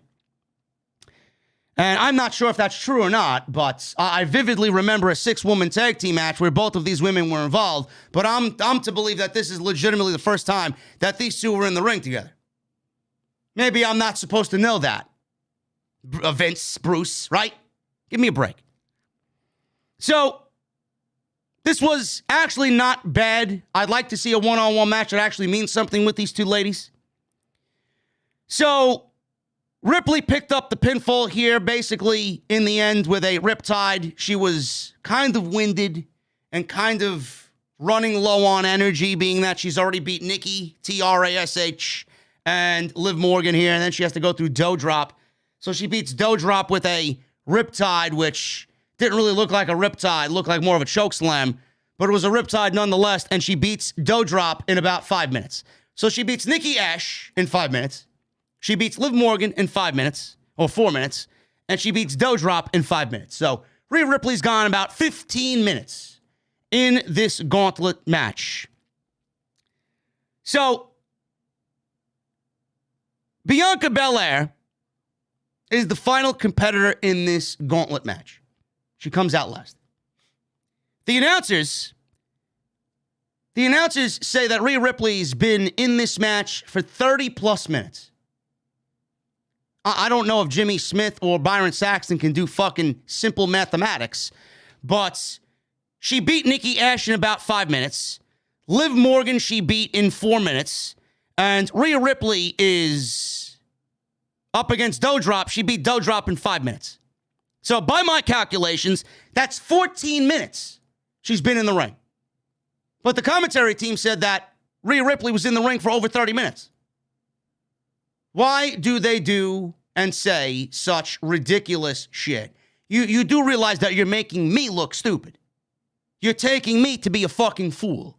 So when I hear something like that, I'm like, that is not true. You're full of shit. She hasn't been in the ring for 30 minutes. This gauntlet match did not go 30 fucking minutes. The match with Bianca Belair was easily the best of them all. Clearly. So they said this is another first time that these two ladies have been in the ring. I'm assuming that they were never in the Royal Rumble last year together one-on-one, right? These two ladies have never been in the ring together one-on-one, right? These things were said on commentary. Botch after botch after botch after botch in this entire gauntlet match. Do I look like a fucking dummy to you? Holy shit. Who the fuck writes this shit? So, Belair was in control here, clearly being the fresher of the two. Belair gave Ripley a glam slam. Goes for a cover, only gets a 2 count. They then counted each other's finishers here before slapping each other in a slapping contest. Belair slammed Rhea Ripley off the top rope before Ripley got her knees up with the standing moonsault attempt. Ripley followed with a missile drop kick for a near fall. Belair fought back with a spine buster. KOD for the pinfall. Very good. Crowd was into it. Belair and Ripley hugged each other after the match was over. Bianca Belair is getting the final spot in the Women's Elimination Chamber. Now, my question is, when I'm looking at this and I'm seeing this gauntlet match that wasn't really all that good, but props to Rhea Ripley for going the 20-plus minutes that were in this thing. Was nowhere near 32 minutes before the Belair match. My question is, WWE said the winner of this gauntlet match is going to get the number 6 position in the Elimination Chamber. How can that be when you only have 5 people of the 6 in this gauntlet match? You're actively leaving out the number 6 participant, which in this case is a mystery participant. How exactly is that fair for said mystery participant to not participate in this gauntlet match and vie for that number 6 position? From that mystery opponent, that mystery participant, I'm fucking pissed. But somehow this makes it into the WWE finalized script for Monday Night Raw. Did nobody else catch this fucking major logic gap? Now, granted, they don't need to be in the match because they missed the gauntlet match. I guess I could look at it in a positive light there. The mystery opponent doesn't have to wrestle a gauntlet match. Seeing the gauntlet match, it wasn't all that gauntlet-like. But the fact that the number 6 participant is Bianca Belair and the mystery opponent didn't have an opportunity to fight for that number 6 spot is rather ridiculous. Rather ridiculous. What happened? Who's calling me a botch in the chat? Who's calling me a botch in the chat? What exactly did I botch? What exactly did I botch? Did I botch anything? Who's got some fucking words now? I don't really understand you people. What did I botch? Hooligrams in the chat. Mess around and call JD a botch and see what happens. I don't really understand what's going on. The match was okay. The botch comes in the gauntlet match with all the fucking terrible commentary. And the fact that the logic gap exists where the number 6 participant's Belair, but we only had 5 participants. Fucking ridiculous. Bianca Belair's number 6. Rhea Ripley was probably the star of the night. So we go back to the toga party. WWE's got this toga party continuing with Matt Riddle here. All right, Hologram, DM me, bro. I don't know. Get rid of him. Just get rid of him. I don't even give a fuck Julio. Just get rid of him. Joking or not, you're getting free entertainment and then you want to joke about me. I'm not joking about anything, man. I'm fucking dead serious here. Let's get him the fuck out. We got the toga party with Matt Riddle. That's continuing. He's singing and playing guitar now. Chad Gable and Otis come and attack Riddle, beat him up. Gable is sick of this party. Says the party is over, bro. Alpha Academy then goes out to the ring and wrestles the Mysterios. Like we haven't seen this fucking match before. Alpha Academy gets the victory over the Mysterios. This was a non-title match, by the way, which I was actually surprised by. Gable was in control after the Mysterios were in control for a little bit at the beginning. Suplexes. Dominic dodged the moonsault. Used the schoolboy roll-up for a 2. Ray tagged in. Gave Gable a hurricanrana and a kick to the head. Ray was distracted by The Miz, who's out there. And Gable followed with a German suplex. Rey Mysterio came back with a bulldog, but Otis broke up the cover. The Mysterios drove Otis into the ring post on the outside before giving Gable a double 619. Miz hopped on the apron, but Mysterio took him out with a seated senton. This actually distracted Dominic, and the extra time allowed Gable to reverse a flying crossbody into a roll-up for the pinfall. Not bad, but we've seen it 1,000 fucking times. How many times can we see the same match happen over and over and over again? Maurice entered the ring and distracted the Mysterios. I believe she slapped Ray, allowing Miz to chuck Dominic from the ring before giving Ray a skull-crushing finale. WWE booked Miz versus Rey Mysterio at the Elimination Chamber. Great. Nobody gives a fuck about anything The Miz is in.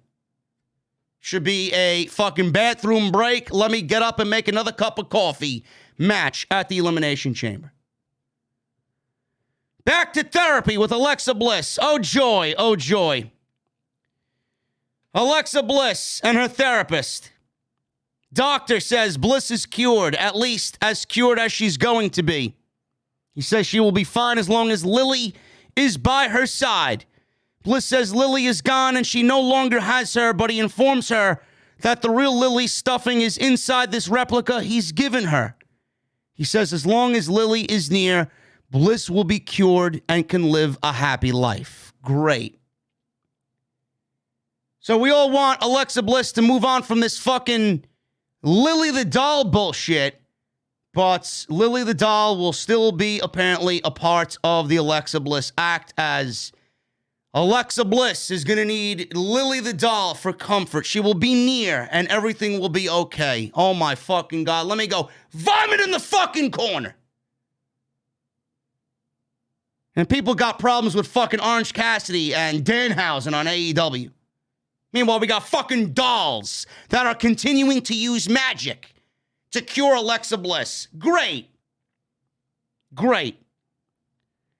Says as long as Lily is near, Bliss will be cured and can live a happy life.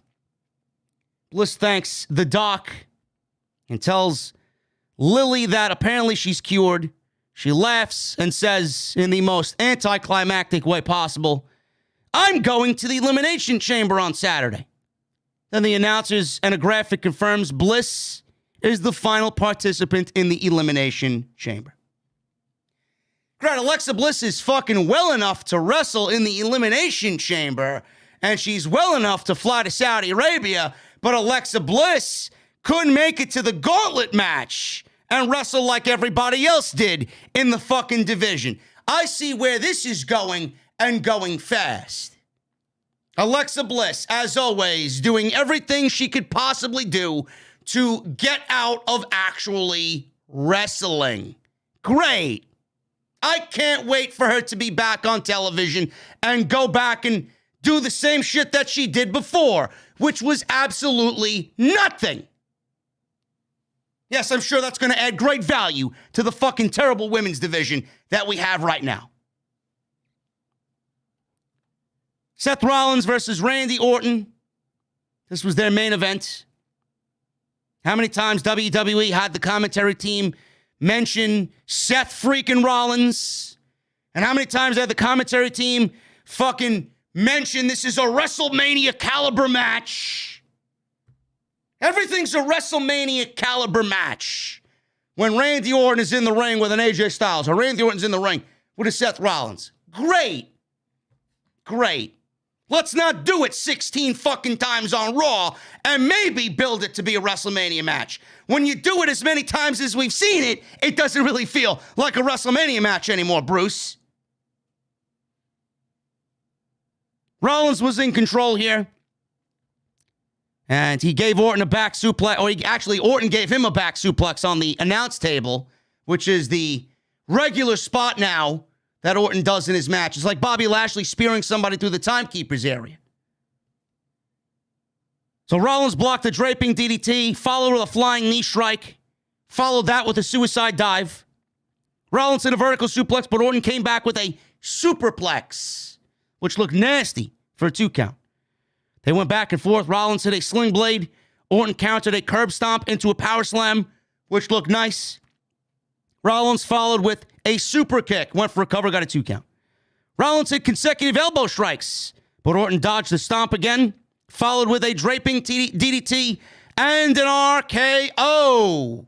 Out comes Alpha Academy. Otis and Chad Gable, their music hits.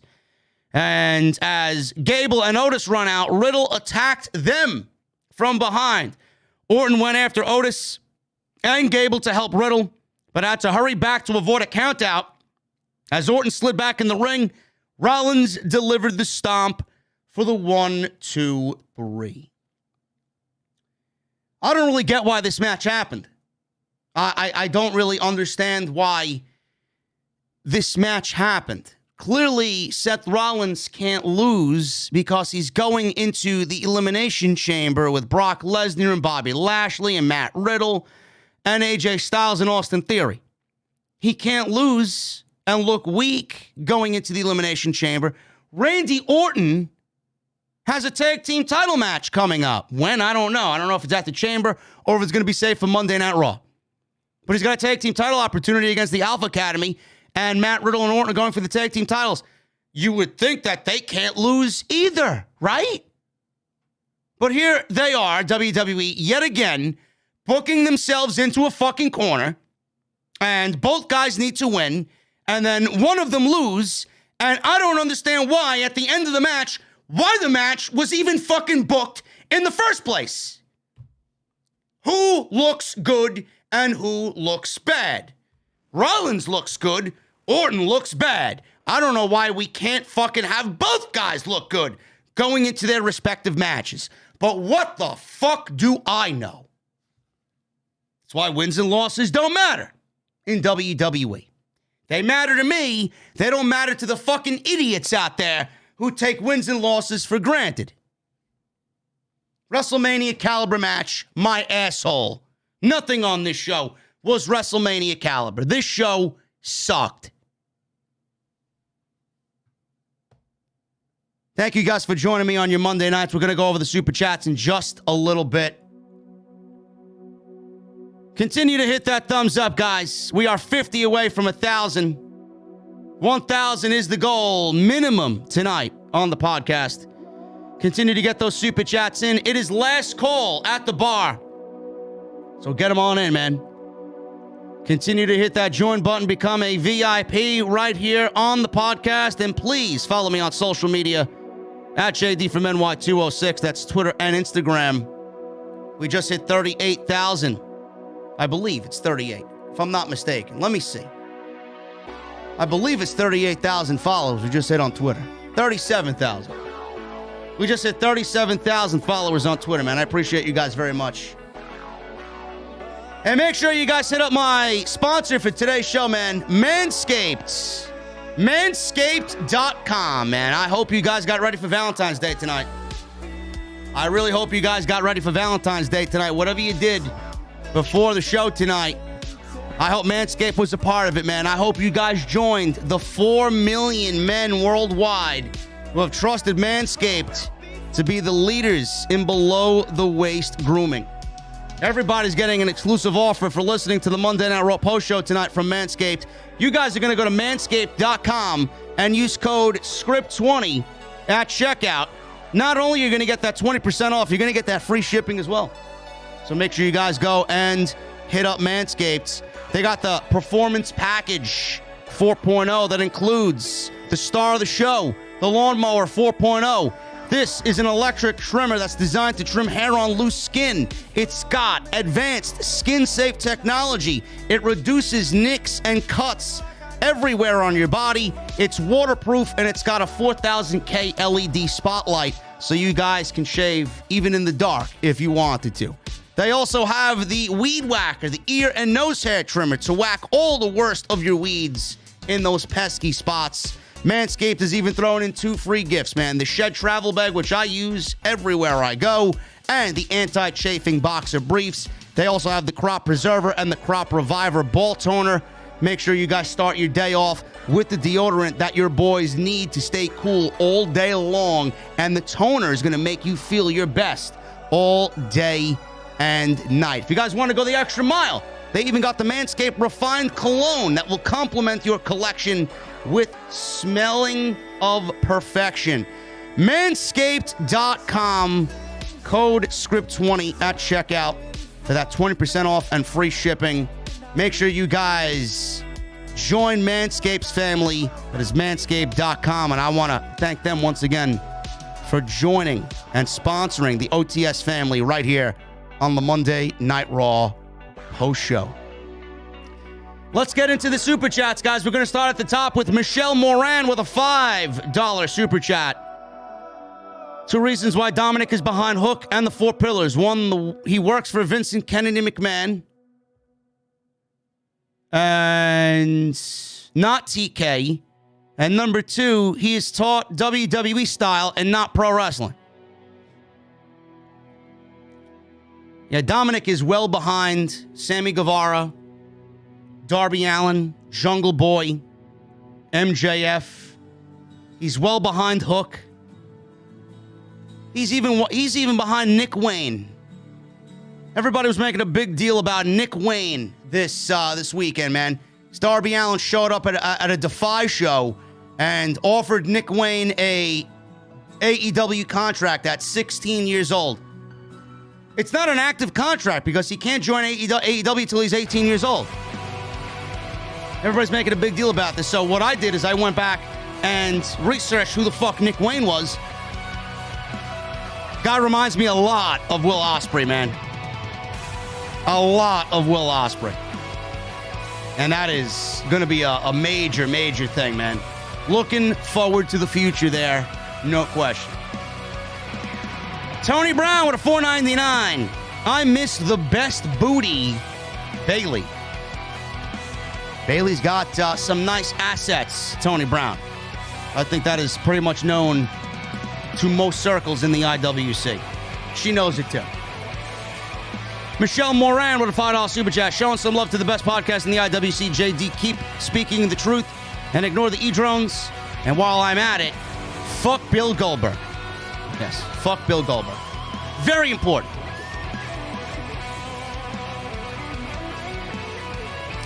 Ryan Heisler with a $1.99 super chat.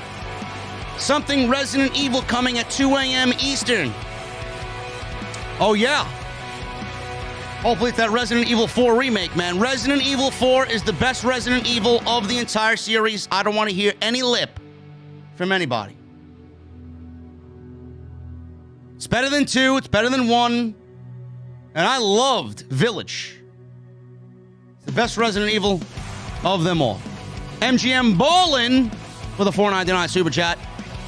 Had such a bummer of a weekend, so I didn't watch Raw tonight to prevent myself from even more pain. Hopefully the venue makes me feel better. Bro, the venue always makes you feel better. Always, bro. The beverages are always ice cold. The cocktails are always made to perfection. Titus is pumping out the best fucking bar food in the business. And you got me. Thank you, Ballin.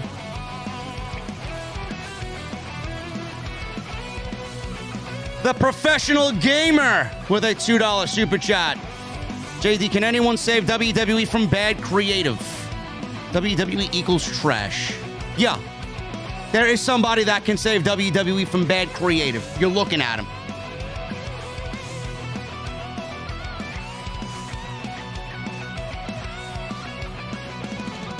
Christian with a $9.99 super chat. Did you hear that Alexa Bliss is going to be in the Elimination Chamber match on Saturday? Clearly, Christian, I watched the show tonight. Do I care? No. I don't give a single shit. Jesse, your tacos are not sold here, bro. I'm gonna have to sell you space outside the venue, bro. Maybe we'll get you a food truck out there, man. Maybe.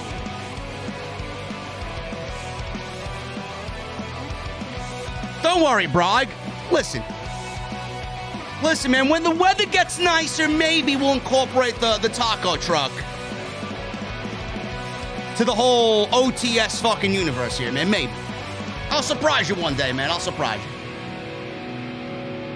Lauren Hutton with a 11-month membership. Thank you, Lauren Hutton, for the recommitment. That is a beautiful thing to say. Another boring Raw. I had my hopes up for a great main event with Rollins Orton, but of course the end with the distraction. Priest Styles was good. I don't think anything was good on the show outside Rhea Ripley. Believe it or not, Rhea Ripley was the best part of the show.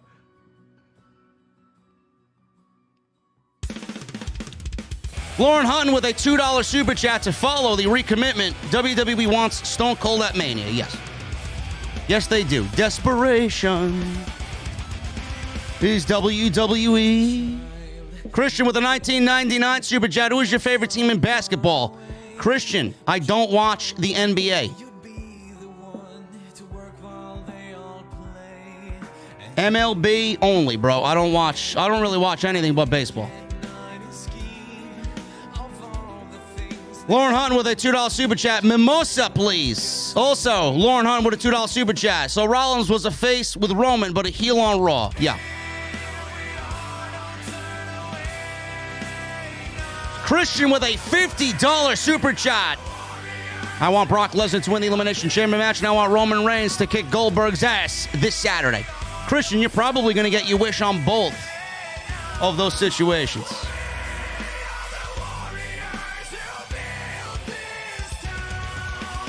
Joseph King with a $5 super chat. I marked out when I saw my guy Switchblade Jay White on AEW television. This is setting up for an Elite vs. Bullet Club feud in the future. Blood and guts match. More than likely. Who will be a part of this blood and guts match? I don't know.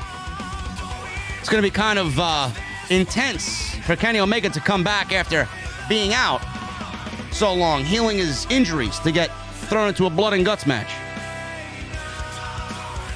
Lauren Hutton with a $2 super chat. Looks like Mania is going to be terrible again. WrestleMania is terrible every year. WrestleMania was largely terrible when Bryan won the World Championship. If it wasn't for Bryan, that would have been one of the worst WrestleManias of all time. Trey Van Garrick with a $4.99 super chat. Honestly, if Stone Cold even comes back, no one on that roster is deserving of even facing him. Certainly not Kevin Owens. They have no stars. Trey, I made all the points that one could possibly make as to why this is such a terrible thing. I'm not saying you can't get excited for Stone Cold, but just know that you are actively a part of the problem. You are actively a part of the WWE dilemma. I don't want any part of it. Christian with a $100 bomb. Alexa Bliss looks so hot today. Alexa Bliss is a very lovely lady. Thank you, Christian. Christian, I'm going to have to sell you some fucking equity in the goddamn venue, bro. You keep super chatting me like this, bro. You're a fucking savage, man.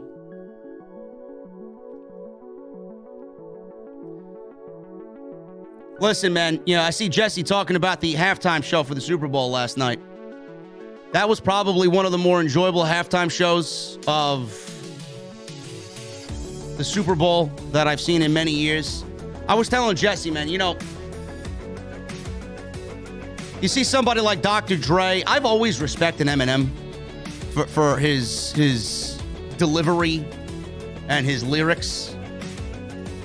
But you look at somebody like Dr. Dre, man, and you can see how talented Dr. Dre is. It's not my style of music at all, but I can appreciate a good musician. Dr. Dre, you know, there's something about Dr. Dre. There's something about those old school rappers, bro. Dr. Dre, Snoop Dogg, they got a presence about them that I don't know a fucking single person nowadays in this current genre of hip-hop or rap. None of them even come close. I don't know who they are, but none of them would ever even come close to the presence of a Dr. Dre and Snoop Dogg, man. Snoop Dogg and Dr. Dre, they're the type of guy, if I could put it in wrestling terminology, it's almost as if Bryan Danielson's in the ring wrestling and he's having a 5-star fucking match. He commands your attention, man. You're not doing anything. You're not getting up to go to the bathroom. You're going to watch this fucking guy be a master of his craft. They command your attention on stage. And that's the one thing that really kind of jumped out of the TV screen while watching that yesterday. I can appreciate that, man. Listen, I can appreciate that. I really can. Then he got on the piano and fucking played piano. I mean, he's talented fucking guys, man. You can't teach that. You can't. Christian, thank you for the 100 bomb, bro. Lauren Hutton with a $5 super chat. Some of my Mania predictions. Lesnar versus Reigns, title versus title. Orton versus Riddle. Stone Cold versus Owens. Becky versus Bianca. Charlotte versus Ronda. Naomi versus Sonya. Usos, Viking Raiders. Cena, McIntyre. Is WWE going to bring back John Cena?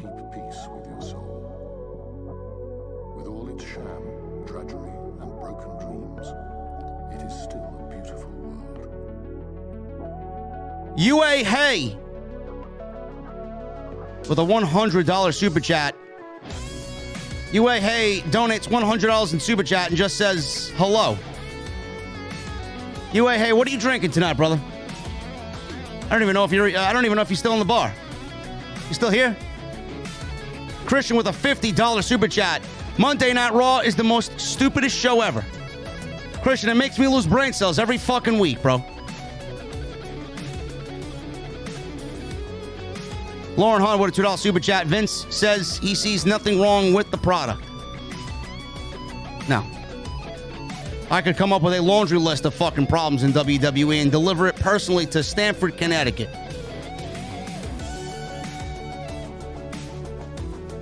Yeah, I wasn't a big fan of Kendrick Lamar, bro.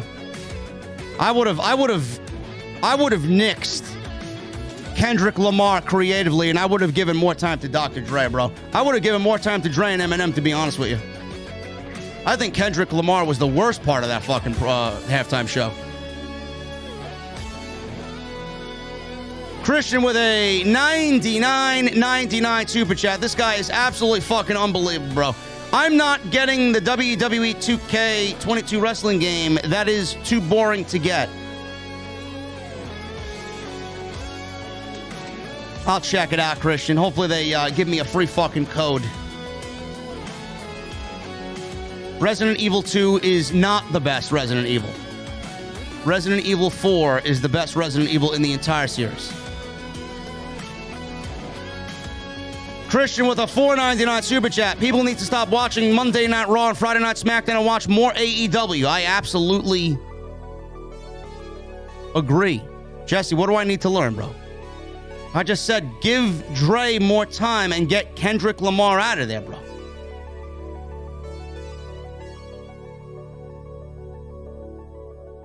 I didn't like his performance, bro. What do you want me to say? I would have loved to see more Dre.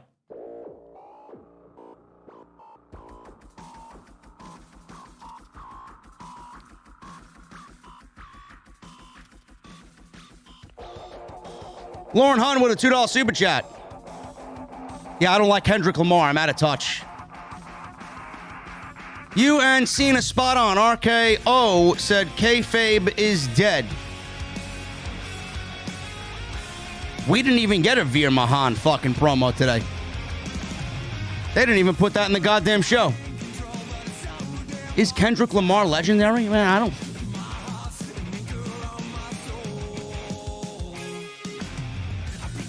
Listen, man, I didn't even know who the fuck he was before last night. I heard of him. I never heard anything he does. Wool Hat Demon with a $5 super chat. If not Austin, what's next? Hulk Hogan? Bro, listen, I think the analogy I gave you with the whole fucking legends across all sports analogy I gave you. WrestleMania is not the Super Bowl of professional wrestling, man. It's supposed to be the best of the best. A 57-year-old Stone Cold Steve Austin is not the best of the best. It was the best of the best 25 years ago.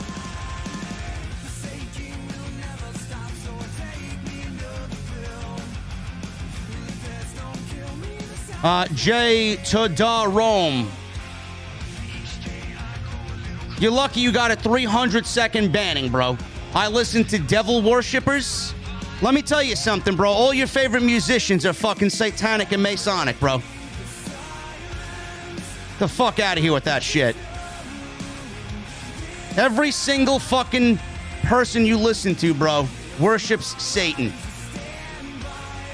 Who was that rapper with the fucking devil shoes, man, that came out last year? Give me a fucking break, man. Get him out. You know what? Get him out of here. Get him out of here. Get him out of here. Jay to Rome. Hologram. Get him out. Don't even ban him through. Just ban him permanently. Get him out of here. Just get him out of here. Even the bands I listen to, man, they all worship Satan. They all worship the devil. How do you think they got where they are? Metallica fucking Satan worshippers. Ozzy, Osbourne, right? Judas Priest. All the same shit. How do you think all these big musicians got where they are, bro? You think I'm fucking stupid? Lil Nas X, yeah. You think something that blatant is just done as a joke? Give me a break, bro. They're fucking playing you for a fiddle. WWE themselves are satanic. Satanic imagery everywhere, man. Look at Malachi Black. Then he wants to go on Jericho's podcast and claim he's not a Satanist. Fuck out of here. The thing with Slayer is, Slayer, yeah, they sing it, they play it, but Tom Araya is as Christian as they come. Tom Araya, their lead singer, is a church-going individual. And he sings it against his religion, man. What put two and two together there. Come on. They're all a part of the Illuminati, Keith. They're all a part of the Illuminati, man. Christian with a 1999 super chat. You are fun to watch every Monday and Wednesday and Friday nights. I appreciate you, Christian. Christian, you're going above and beyond, bro. Above and beyond. Lauren Hahn with a $2 super chat. We aren't anti-WWE, we're just bad writing, so I agree. Bradley Robinette with a $1.99 super chat. Stone Cold to Russell at 57. God awful. AEW forever.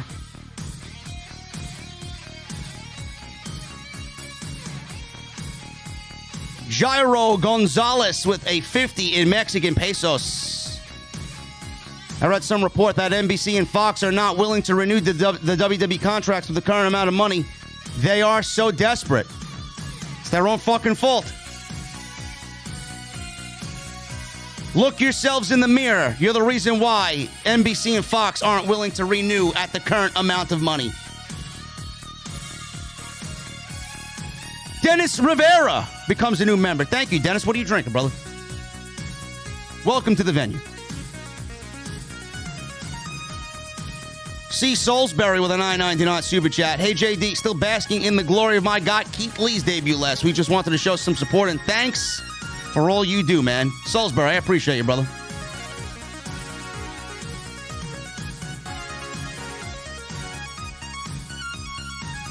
Ricardo with a $10 super chat. It is ironic that Vince vowed to never let anyone get as big as Stone Cold again by burying them before they could get too over. And yet he calls Stone Cold back at 57 because of his failures. How old is Sting? Sting is 62 years old.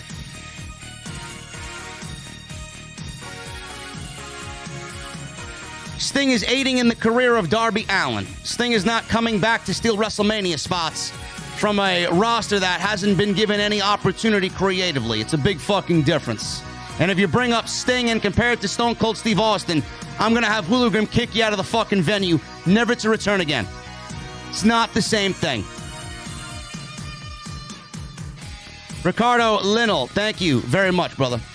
Kratos becomes a new member, man. Thank you so much for signing up to be a VIP. Nate, $9.99 super chat. Been listening since Oldberg buried the Fiend in Saudi. Got me to watch AEW since Omega beat Mox. I am anti-bad television. You're more than on a roll. You're the giant shining asteroid in the IWC. And I'm coming down to crash into fucking everybody, bro. Leaving carnage in my fucking wake. Thank you, Nate.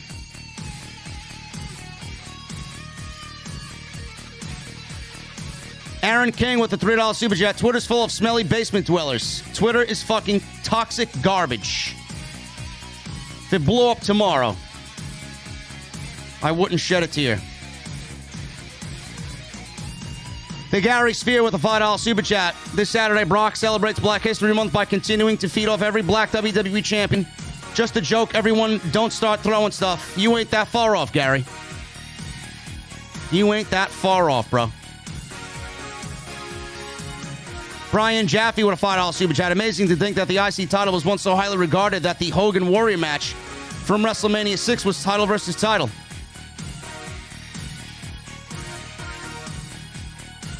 Yeah, the Intercontinental Championship is fucking dead, bro. Mr. Perfect is rolling over in his grave, bro.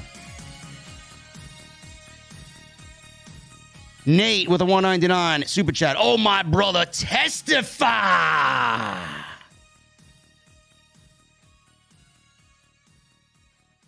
Paul Van Tassel becomes a member for 15 months. Thank you, Paul Van Tassel. The only way I will see Stone Cold Steve Austin as the host of this year's WrestleMania.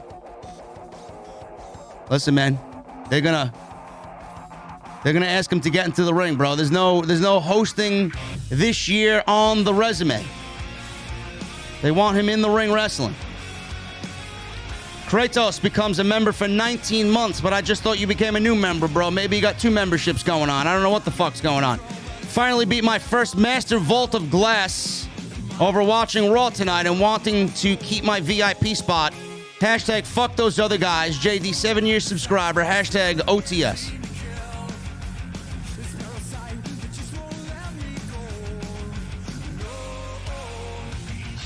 You got that Master Vault of Glass done, bro. Did you get the, I don't know what the hell the time-lost weapon was. I got my time-lost fate bringer. That's all I give a shit about. Very excited for the Witch Queen on Tuesday next week, bro. If we can get in day of. It's usually a fucking nightmare. Shakoi with a $4 in super chat. I believe Marks will say, what about Sting? And how he's 62 years old and still wrestling. It's not the same thing. It's not the same thing. Instant bench if you start bringing up Sting and Stone Cold and comparing them in the same sentence. Gregory Benson with a $9.99 super chat. Sorry, Gary. I should be giving you a $9.99 super chat. I guess that dementia is finally kicking in for 76-year-old Vince McMahon saying that there's nothing wrong with the WWE product. Happy Valentine's Day. Keep being you, JD. Thank you, Gregory. Hopefully you had a good Valentine's Day as well, brother. Johnny Cloud becomes a member for 6 months. 6 months strong. Keep up the good work, bro. Thank you, Johnny Strong. Oh, Johnny Cloud. Johnny Cloud. Gregory Benson. Love you guys, man. Thank you. Justin Striplin with a 999 super chat. What are your thoughts on Brock Lesnar saying that the wrestlers should focus on putting asses in seats instead of focusing on doing their next high spot to get over on the Pat McAfee show? How can they put asses in seats if their asses aren't on television? How can they put asses in seats if they're not given anything creatively fulfilling to do? It's pretty much that they're forced to do the next high spot to get over because WWE doesn't do anything to help them get over. Brock Lesnar's quote is very skewed. There's only one Brock Lesnar. It's very unfair of Brock Lesnar to say that about everybody else when he's at the position he's at because of who he is. Julian Torres with a 199 super chat. JD, awesome week. First went to AC meet and greet, then hog. Julian, I saw you, brother. Thank you so much for coming to the meet and greet and coming up to me after the show was over, bro. Hopefully you enjoyed that. It's going to be a fucking chaotic event on March 11th. Hopefully you can stop by for that, too. Stick World Mayor with a $2 super chat. Give him the love, JD. If I could sing as well as Doc, I'd say it like Doc. Happy Valentine's Day, VIPs. Thank you, Stick World. Mick Swagger with a $5 super chat. Played 2K19 the whole 3 hours. Do you have a creative character on that one? OTS for life, baby. Mick Swagger, I don't believe I do. I didn't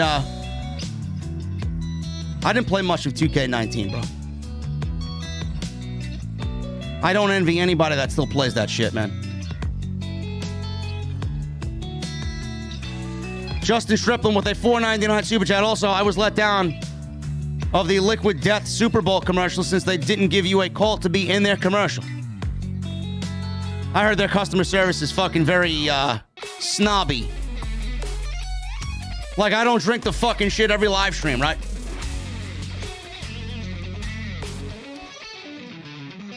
And I heard the mango and the lime are not good at all. So I didn't even bother ordering them. They told me they were going to send me some complimentary boxes to test on the show. They didn't even send them yet. I didn't get anything yet. Kenny Omega Goat with an Australian mite. $2.99 in Super Chat. Yes, Liquid Death had a commercial. It was, I believe, in my area, it aired after the game was over. Thoughts on ECW One Night Stand 2005? Excellent. I enjoyed 2006 One Night Stand better. Sunny Impact, $5 super chat. Man, WWE is so desperate it's sad. This is the most lackluster Mania card I can remember. Also, if you're into metal, you should go check out Bury Tomorrow. Sounds like it's fronted by Bruce Pritchard. Sounds like the name of his band, man. Bury Tomorrow. Bruce Pritchard on vocals, Vince McMahon on bass, Kevin Dunn on drums, and Nick Khan on lead guitar. Bury Tomorrow.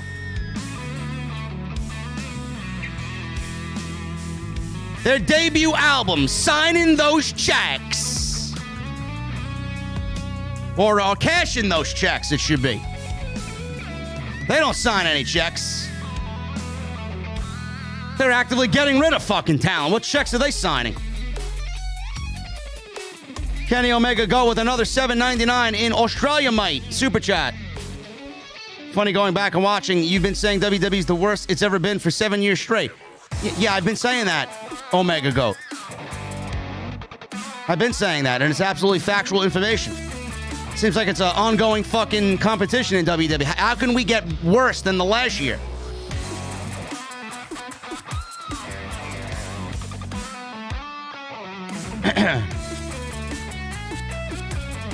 Yeah, their new album, Future Endeavored. They gotta have fun with that one, man. Their new album, In the Grave. I'm not a big Overkill fan. Sunny Impact. I appreciate you. Kenny Omega Go. Thank you so much, guys, for the super chats. You guys killed it tonight. We just hit 1,000 likes. Thank you, guys, for all that support today, man. We got some great support on the live stream tonight. We're about to get out of here. I'm very excited, man. I got myself a new microphone as a birthday gift. I'm getting it on Thursday, so hopefully we have fun with that. on Friday, I got this new microphone. I can't wait to test out, man. This thing's gonna be a fucking beast. If you guys are into microphones or into tech or anything like that, I was doing some research. The Earthworks Ethos XLR broadcasting microphone, man. I'm getting that bad boy on Thursday. Supposedly one of the best broadcast microphones in the entire industry. I'm getting that on Thursday. My Roode Procaster microphone is going to take a little bit of a hiatus, man. When I get a bigger office, this may be my video game microphone. So it's going into hibernation for a little bit. Jesse, what the fuck is one more day, man? What are you counting down? One more day for what? Is Lee Johnson got another ass kicking coming to you, bro? What's going on? Julia Hart gonna kick you in the fucking nutsack? What's going on? Let me get out of here. Hold on. Let me get to the fucking car, man. What am I doing? I'm over here fucking talking to you guys about microphones and whatnot, and then Jesse's fucking counting down one more day, one more day. What's my outro music? This is Pilot, The Return.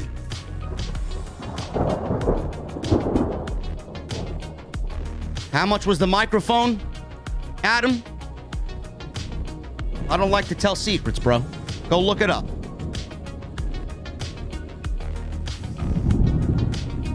Anyway, guys, listen, I appreciate you all. Thank you for stopping by. I'll be live tomorrow for NXT Vengeance Day. Let's have some fun. Let's show up in the venue. I'm hoping for about 1,500, 1,600. Let's make it a decent crowd.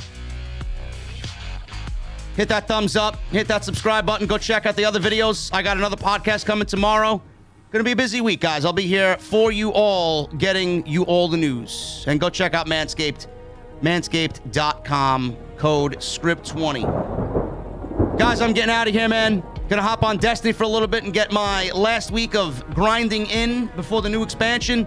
Give me those guitar emojis. Give me those Mustang emojis. And let me hear that music on max.